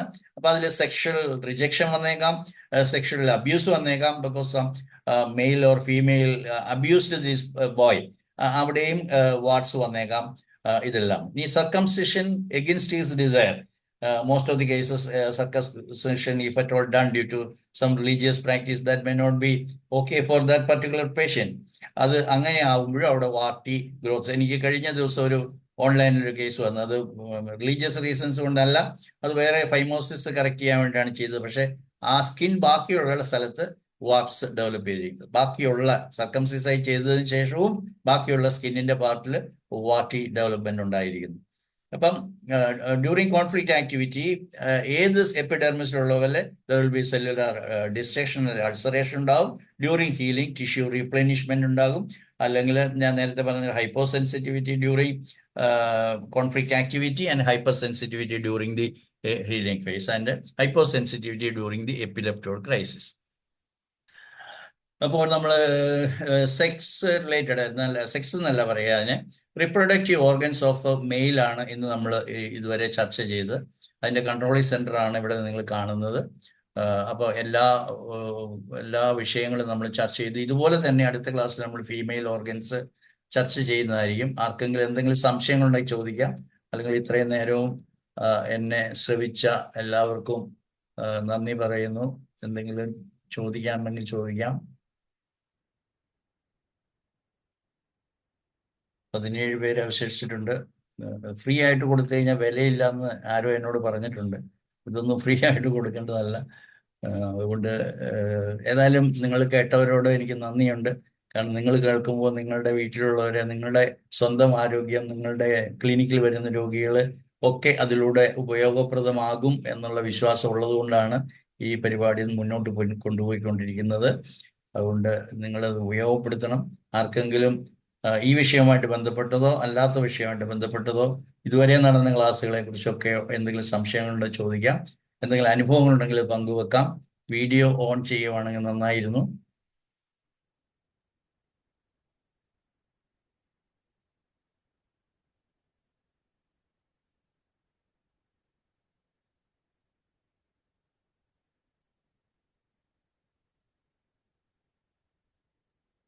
ഒരു കാര്യം ഓർക്കേണ്ടത് എന്താണെന്ന് വെച്ച് കഴിഞ്ഞാൽ, ഇതാണ് എനിക്ക് കീ ടേക്ക് എവേ എന്ന് പറയും.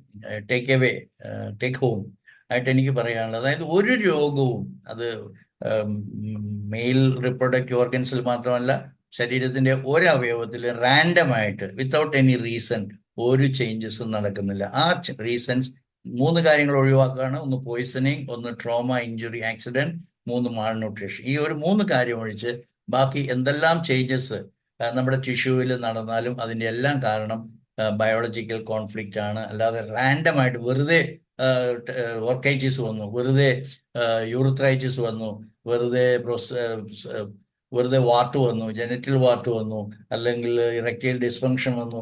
അങ്ങനെ ഒന്നും വെറുതെ നടക്കുന്നില്ല എന്നുള്ളതെങ്കിലും മനസ്സിലാക്കുക. എല്ലാത്തിനും ഒരു കോൺഫ്ലിക്റ്റ് ഉണ്ട്. ആ കോൺഫ്ലിക്റ്റ് പഠിക്കണമെങ്കിൽ നമ്മൾ അതിൻ്റെ എംബ്രിയോളജിയും അതിൻ്റെ കൺട്രോളിങ് മെക്കാനിസം അതെല്ലാം പഠിച്ചാൽ മാത്രമേ ശരിയാവത്തുള്ളൂ. അപ്പോൾ കോൺഫ്ലിക്റ്റ് വളരെ കൃത്യമായിട്ട് രോഗി എന്ന് പറയുന്ന വ്യക്തിയെ ബാധിച്ചു എന്ന് മനസ്സിലാക്കുന്നത് എങ്ങനെയാണ്? പലപ്പോഴും നമ്മുടെ അടുത്ത് വരുന്ന രോഗി ഹീലിംഗ് സിംറ്റംസ് കൊണ്ടാണ്. Yes, this is the organ affected. അങ്ങനെയാണെങ്കിൽ തീർച്ചയായിട്ടും ബോഡി നെവർ ലൈസ്, അത് ഡോക്ടർ ഹാമറിന്റെ ഒരു കൊട്ടേഷനാണ്. ബോഡി നെവർ ലൈസ്, ശരീരം ഒരിക്കലും കള്ളം പറയത്തില്ല. നിങ്ങൾ കള്ളം പറഞ്ഞേക്കാം, ഞാൻ പ്രോസ്റ്റിറ്റ്യൂട്ടിന്റെ അടുത്ത് പോയിട്ടില്ലെന്ന് പറഞ്ഞേക്കാം, അല്ലെങ്കിൽ ഭാര്യയായിട്ട് ഞാൻ നല്ല ബന്ധമാണ്, എല്ലാ ദിവസവും ബന്ധപ്പെടും, ഒരു കുഴപ്പമില്ലെന്നൊക്കെ ഭയങ്കര സൂപ്പറായിട്ട് അടിക്കും. പക്ഷെ എവിടെയോ എന്തോ പ്രശ്നമുണ്ടെന്ന് ശരീരം നമ്മളോട് പറയുന്നു. അതുകൊണ്ട് ബോഡി നെവർ ലൈസ്, അത് മനസ്സിലാക്കുക. അതുകൊണ്ട് വളരെ കൃത്യമായിട്ട് പ്രിസൈസ് ആയിട്ടുള്ള പ്രോഗ്രാമിന്റെ ഭാഗമായിട്ടാണ് എല്ലാ സിംറ്റംസും. അത് റിപ്രൊഡക്റ്റീവ് ഓർഗൻസിനെ കുറിച്ച് മാത്രമല്ല, എല്ലാ ഓർഗൻസിനെ കുറിച്ചും. ഒരു പരാതിയുള്ളത് നിങ്ങൾ എത്ര പേരെ നിങ്ങൾ കൊണ്ടുവന്നു, അല്ലെങ്കിൽ നിങ്ങൾ എത്ര പേരും കൂടി ഇത് കേൾക്കണമെന്ന് ആഗ്രഹിച്ചു എന്നുള്ളത് ഓർക്കുമ്പോഴാണ്. എന്തായാലും ഇത് തുടരും കേട്ടോ. നിങ്ങൾ എവിടെയാണ് മിസ്റ്റേക്ക് ഉണ്ടെന്ന് പറഞ്ഞാൽ പറയാം. കഴിഞ്ഞ ദിവസം ഒരാൾ പറഞ്ഞു, ഇന്നത്തെ ക്ലാസ് ഭൂരിപക്ഷവും ഇംഗ്ലീഷായിരുന്നു. നമ്മളെ ശ്രവിക്കുന്ന എല്ലാവരും തന്നെ ചുരുക്ക വാക്കുകളൊക്കെ ഞാൻ ഉപയോഗിക്കുന്നത് ഡോക്ടേഴ്സ് അല്ലാത്തവർക്കും ഡോക്ടേഴ്സ് ആയിട്ടുള്ളവർക്കും തീർച്ചയായിട്ടും ഇംഗ്ലീഷ് വാക്കുകൾ ഉപയോഗിച്ചത് മനസ്സിലായി എന്ന് ഞാൻ വിചാരിക്കുകയാണ്. അത് ഞാൻ ശ്രദ്ധിക്കുന്നുണ്ട്. അറിയാതെ എങ്ങനെ വരുവാണ്, കാരണം നമുക്ക് പഠനങ്ങളെല്ലാം നടക്കുന്ന ഇംഗ്ലീഷ് ടെക്സ്റ്റ് ബുക്കുകളിൽ നിന്നും വെബ്സൈറ്റിൽ നിന്നും അല്ലേ. അതുകൊണ്ടാണ് അങ്ങനെ സംഭവിക്കുന്നത്. അപ്പോൾ എല്ലാ പ്രോഗ്രാമിൻ്റെയും ഉള്ളിൽ ഒരു natural conflict aware healing strategies ആണ് GHK എന്നുള്ളതെങ്കിലും മനസ്സിലാക്കുക. ഇനിയും കുറേ അധ്യായങ്ങൾ നമുക്ക് പഠിക്കാനുണ്ട്. അത് കഴിഞ്ഞിട്ട് സൈക്യാട്രി എന്ന് പറയുന്ന, മെന്റൽ ഡിസീസ് എന്ന് പറയുന്ന, ബിഹേവിയറൽ ഡിസോർഡേഴ്സ് എന്ന് പറയുന്ന ഒന്നും GHKയിൽ ഡിസോർഡേഴ്സ് ഇല്ല. മൂഡ് ഡിസോർഡേഴ്സ് ഒരു ഡിസോർഡേഴ്സും ഇല്ല. അപ്പോൾ മൂഡ് ഡിസോർഡേഴ്സ് എന്നും ബൈപ്പോളാർ എന്നും ക്യാരക്ടർ എന്നും, അവൻ ഭയങ്കര നാർസിസ്റ്റാണ്, അവൻ ഹോമോസെക്ഷലാണ്, ഇങ്ങനെയൊക്കെയുള്ള എല്ലാം നമ്മൾ പഠിക്കാനായിട്ട് പോവുകയാണ്. ഇതെല്ലാം പഠിക്കുന്നത് നിങ്ങൾ മാത്രം പഠിച്ചാൽ പോരാ, ഈ ലോകം മുഴുവൻ പഠിക്കണം. അപ്പോൾ ഇന്ന് എനിക്ക് ആരോഗ്യമുള്ളതുകൊണ്ട് സമയമുള്ളതുകൊണ്ടല്ല, ഇന്ന് ഒട്ടും സമയമില്ലാത്തൊരു ദിവസമായിരുന്നു. എന്നിട്ട് ഞാൻ ഇന്നത്തെ ക്ലാസ് മുടങ്ങരുതെന്ന് വിചാരിച്ചുകൊണ്ടാണ് ഞാൻ ഇന്ന് എടുത്തത്. ഇന്ന് രാവിലെ വലിയൊരു യാത്ര കഴിഞ്ഞിട്ടാണ് ഞാൻ ഇവിടെ ഇരിക്കുന്നത്. എനിക്കൊരു ആഗ്രഹമേ ഉള്ളൂ, ഇത് കംപ്ലീറ്റ് ചെയ്യണം, കുറച്ചു പേരെങ്കിലും ശ്രമിക്കുന്നവര് ഉപയോഗപ്രദമാകണം എന്നുള്ള ആഗ്രഹം മാത്രമേ ഉള്ളൂ. അതുകൊണ്ട് ഇത്രയും നേരം നിശബ്ദമായി സഹകരിച്ച നിങ്ങളോട് നന്ദി പറയുന്നു. ആർക്കെങ്കിലും എന്തെങ്കിലും പറയാനുണ്ടെങ്കിൽ പറയാം. അതായത് ഒരു മെസ്സേജ് കിട്ടി, വിജയ പറഞ്ഞിരിക്കുന്നു, താങ്ക് യു സോ മച്ച്. സന്തോഷം. അതെങ്കിലും കേൾക്കുമ്പോൾ ബിന്ദു, താങ്ക് യു. അപ്പോൾ വളരെ ഉപകാരം. താങ്ക് യു കേൾക്കണ്ട എനിക്ക്, അത് എല്ലാവർക്കും ഉണ്ടാകട്ടെ എന്ന് ഞാൻ ആഗ്രഹിച്ചിട്ടാണ് ഞാനിത് നടത്തുന്നത്. അതുകൊണ്ട് നിങ്ങൾ ഇത് പഠിക്കുന്നുണ്ടോയെന്ന് എനിക്ക് അറിയണം. നിങ്ങളുടെ ഫീഡ്ബാക്ക് എനിക്ക് കിട്ടണം.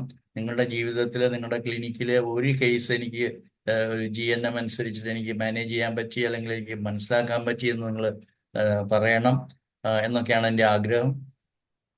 നാളെ വീണ്ടും, സമയമില്ലെങ്കിൽ പോലും നാളെ വീണ്ടും homeopathy, GHK based homeopathy seminar ഞങ്ങൾ 10ാം വർഷത്തിലേക്ക് കടന്നപ്പോഴും നമ്മൾ നിർത്തുന്നില്ല, നമ്മൾ തുടരുകയാണ്. എല്ലാ ബുധനാഴ്ചകളിലും ക്ലാസ് ഉണ്ട്, എല്ലാ ഞായറാഴ്ചകളിലും ക്ലാസ് ഉണ്ട്. ഇപ്പോഴത് പുതിയ മെമ്പേഴ്സിനെ എടുക്കുന്നില്ല, കാരണം അല്പം അക്കൗണ്ട്സ് സിസ്റ്റം ഒന്ന് ശരിയാക്കി റെഗുലറൈസ് ചെയ്യാനുണ്ട്. അതുകൊണ്ട് ഒരാഴ്ച 2 ആഴ്ച കഴിയുമ്പോൾ അതെല്ലാം ശരിയാകും. അപ്പോൾ പുതിയ മെമ്പർഷിപ്പ് നമ്മൾ കോൾ ഫോർ ചെയ്യും. അങ്ങനെ പുതിയതായിട്ട് നിങ്ങൾക്ക് ചേരാം, ക്ലാസ്സുകൾ കൂടാം. അതോടുകൂടി എല്ലാവരെയും മെസ്സേജ് ഇട്ട് ക്ഷണിക്കൽ പരിപാടിയൊക്കെ നിന്നു പോകും എന്ന് വിചാരിക്കണം. അപ്പം സന്തോഷം.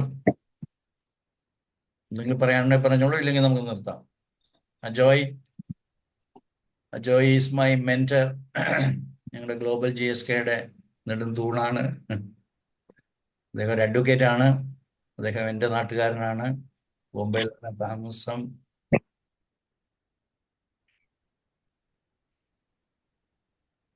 നമുക്ക് നിർത്താം അജോയ്. സാറേ നിർത്താം. കുഴപ്പമില്ല. അനിത പോയിന്ന് ആ വിചാരിച്ചു. ഉണ്ട്. പ്രസന്റ് സാറേ. Thank you Anitha. അനിതയോട് നന്ദി പറയാതിരിക്കാൻ പറ്റത്തില്ല. കാരണം അനിതയുടെ ഒരു ശുഷ്കാന്തിയും അനിതയുടെ മുടങ്ങാതെയുള്ള ഒരു താല്പര്യവും ധൈര്യവും എന്ന് ഞാൻ പറയട്ടെ. കാരണം അത് എന്തുകൊണ്ടാണെന്ന് ഞാൻ പറഞ്ഞ സമയം കളയുന്നില്ല. ഒരു ധൈര്യം. വിജയ്ക്ക് ഒരു കേസ് പറയാനുണ്ട്. വിജയ ഒരു കേസ് പറയുന്നുണ്ട്. ഞാൻ ഹീലിംഗ് ചെയ്ത കേസാണ്. കേൾക്കാൻ പറ്റുന്നുണ്ടോ? കേൾക്കാം. അതെ, ഒരു ത്രോട്ട് കംപ്ലൈന്റ് ആയിട്ട് ഒരു ആൾ എപ്പോഴും വരുമായിരുന്നു. അങ്ങനെ ഡോക്ടറാണോ വിജയ? ഡോക്ടറാണോ?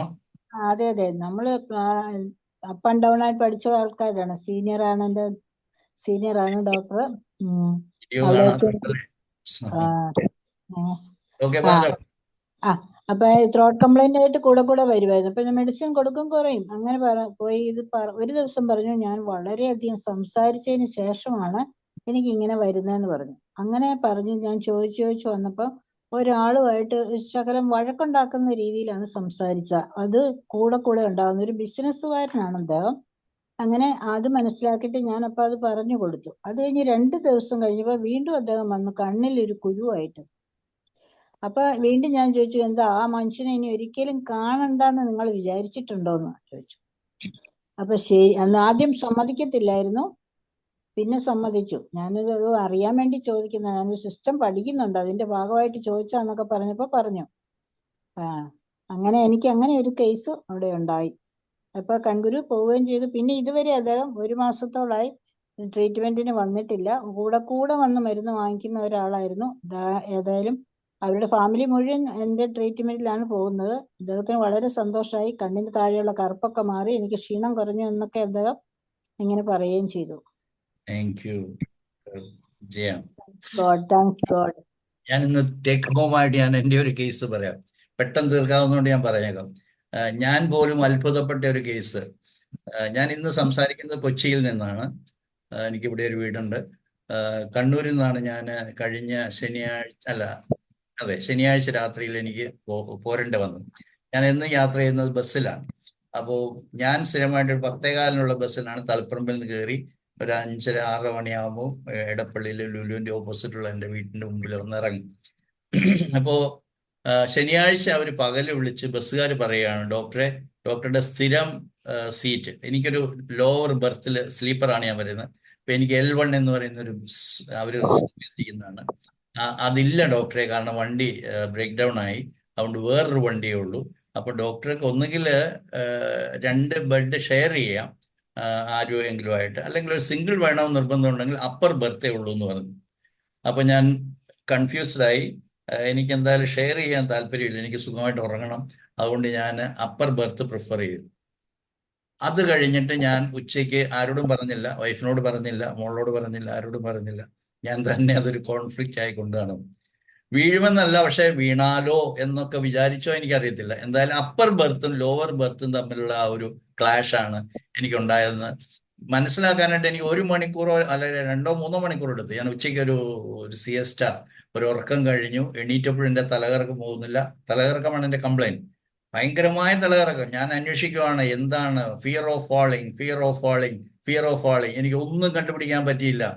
അങ്ങനെ ഞാൻ അവസാനം ഒന്ന് വാഷ്റൂമിൽ പോയി. ഞാൻ ആരോടും പറയാതെ ഞാനിത് റിസോൾവ് ചെയ്യണമെന്നുള്ള നിർബന്ധത്തോടുകൂടി ചിന്തിച്ച് എനിക്ക് ക്ലിക്ക് ചെയ്തു. എന്നോട് ബസ്സുകാർ പറഞ്ഞു, ഡോക്ടറെ അപ്പർ ബർത്തേ ഉള്ളൂ. അപ്പോൾ എന്നോട് ഇന്ന് രാത്രി അപ്പർ ബർത്തിൽ കിടക്കണമെന്ന് പറഞ്ഞിരിക്കുകയാണ്. അപ്പോൾ ഒരു ദിവസത്തെ മുഴുവൻ ഉറക്കം രാത്രിയിൽ ഞാൻ അപ്പർ ബർത്തിൽ കിടക്കണമെന്നുള്ളത്. ഞാൻ കിടന്നിട്ടുണ്ട്, പക്ഷെ എനിക്കത് കോൺഫ്ലിക്റ്റ് ആക്കിയത് അൺഎക്സ്പെക്റ്റഡ് ആയിരിക്കണം, ആരോടും ഷെയർ ചെയ്യാത്തതായിരിക്കണം. എന്നെ ശ്രമിക്കുന്ന ഈ 17 പേര് നിങ്ങൾ കുറിച്ചു വെക്കുക. DHS എന്ന് പറയുന്ന ക്വാളിറ്റീസ് ആണ്. അത് അൺഎക്സ്പെക്റ്റഡ് ആയിരിക്കണം. കാരണം അതൊരു ഫോൺ കോളിലാണ് വന്നത്. ബസ്സിന്റെ ഉടമസ്ഥൻ ബസ്സിന്റെ ടീം വിളിച്ചു പറയുകയാണ്, ഡോക്ടറെ ഇന്ന് ലോവർ ബർത്ത് ഇല്ല, you will have to sleep on upper berth. അപ്പോൾ ആ സമയത്ത് എനിക്ക് തോന്നിയതാണ്. ഞാൻ വൈഫിനോട് പറഞ്ഞില്ല, കാരണം വൈഫ് പറയും ഇന്ന് പോകണ്ടെന്ന് പറയും. അതുകൊണ്ട് ഞാൻ പറഞ്ഞില്ല. ഞാൻ തന്നെ, അതാണ് ഐസൊലേറ്റിംഗ് എന്ന് പറയുന്ന കോൺഫ്ലിക്റ്റ്. ഞാൻ 1 മിനിറ്റ് എടുത്തില്ല, ഐ ഗോട്ട് ഓവർ.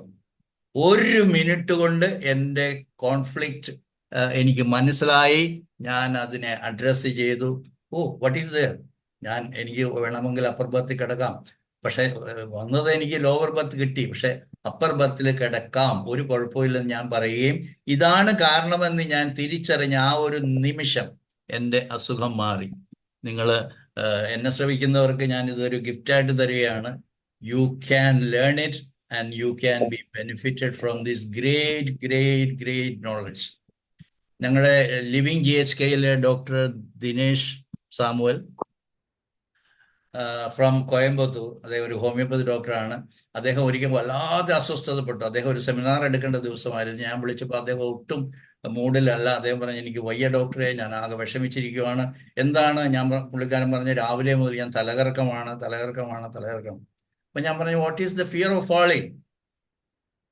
പുള്ളി ഒന്നും പറഞ്ഞില്ല, എനിക്കൊന്നും കണ്ടുപിടിക്കാൻ പറ്റിയില്ല. അവസാനം പുള്ളിക്കാരൻ പറഞ്ഞു, പുള്ളിയുടെ മോള് കാനഡയിൽ നിന്നും സിംഗിളായിട്ട് ഫ്ലൈ ചെയ്ത് വന്നിരിക്കുവാണ്.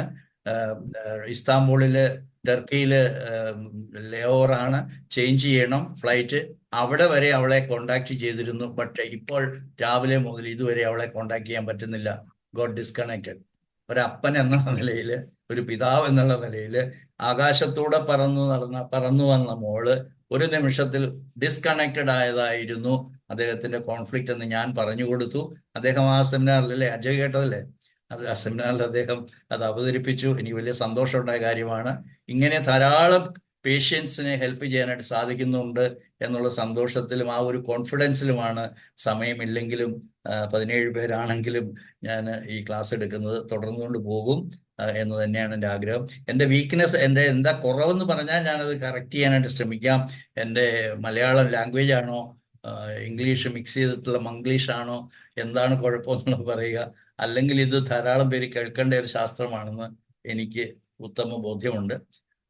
എനിക്ക് ബോധ്യപ്പെട്ടാൽ പോരല്ലോ, എല്ലാവർക്കും ബോധ്യപ്പെടണ്ടേ. Okay, thank you.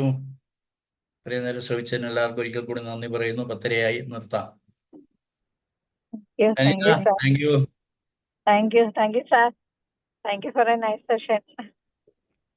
Thank you doctor. Thank you all. Thank you. അമ്മയുണ്ടായിരുന്നോ അജോയ്?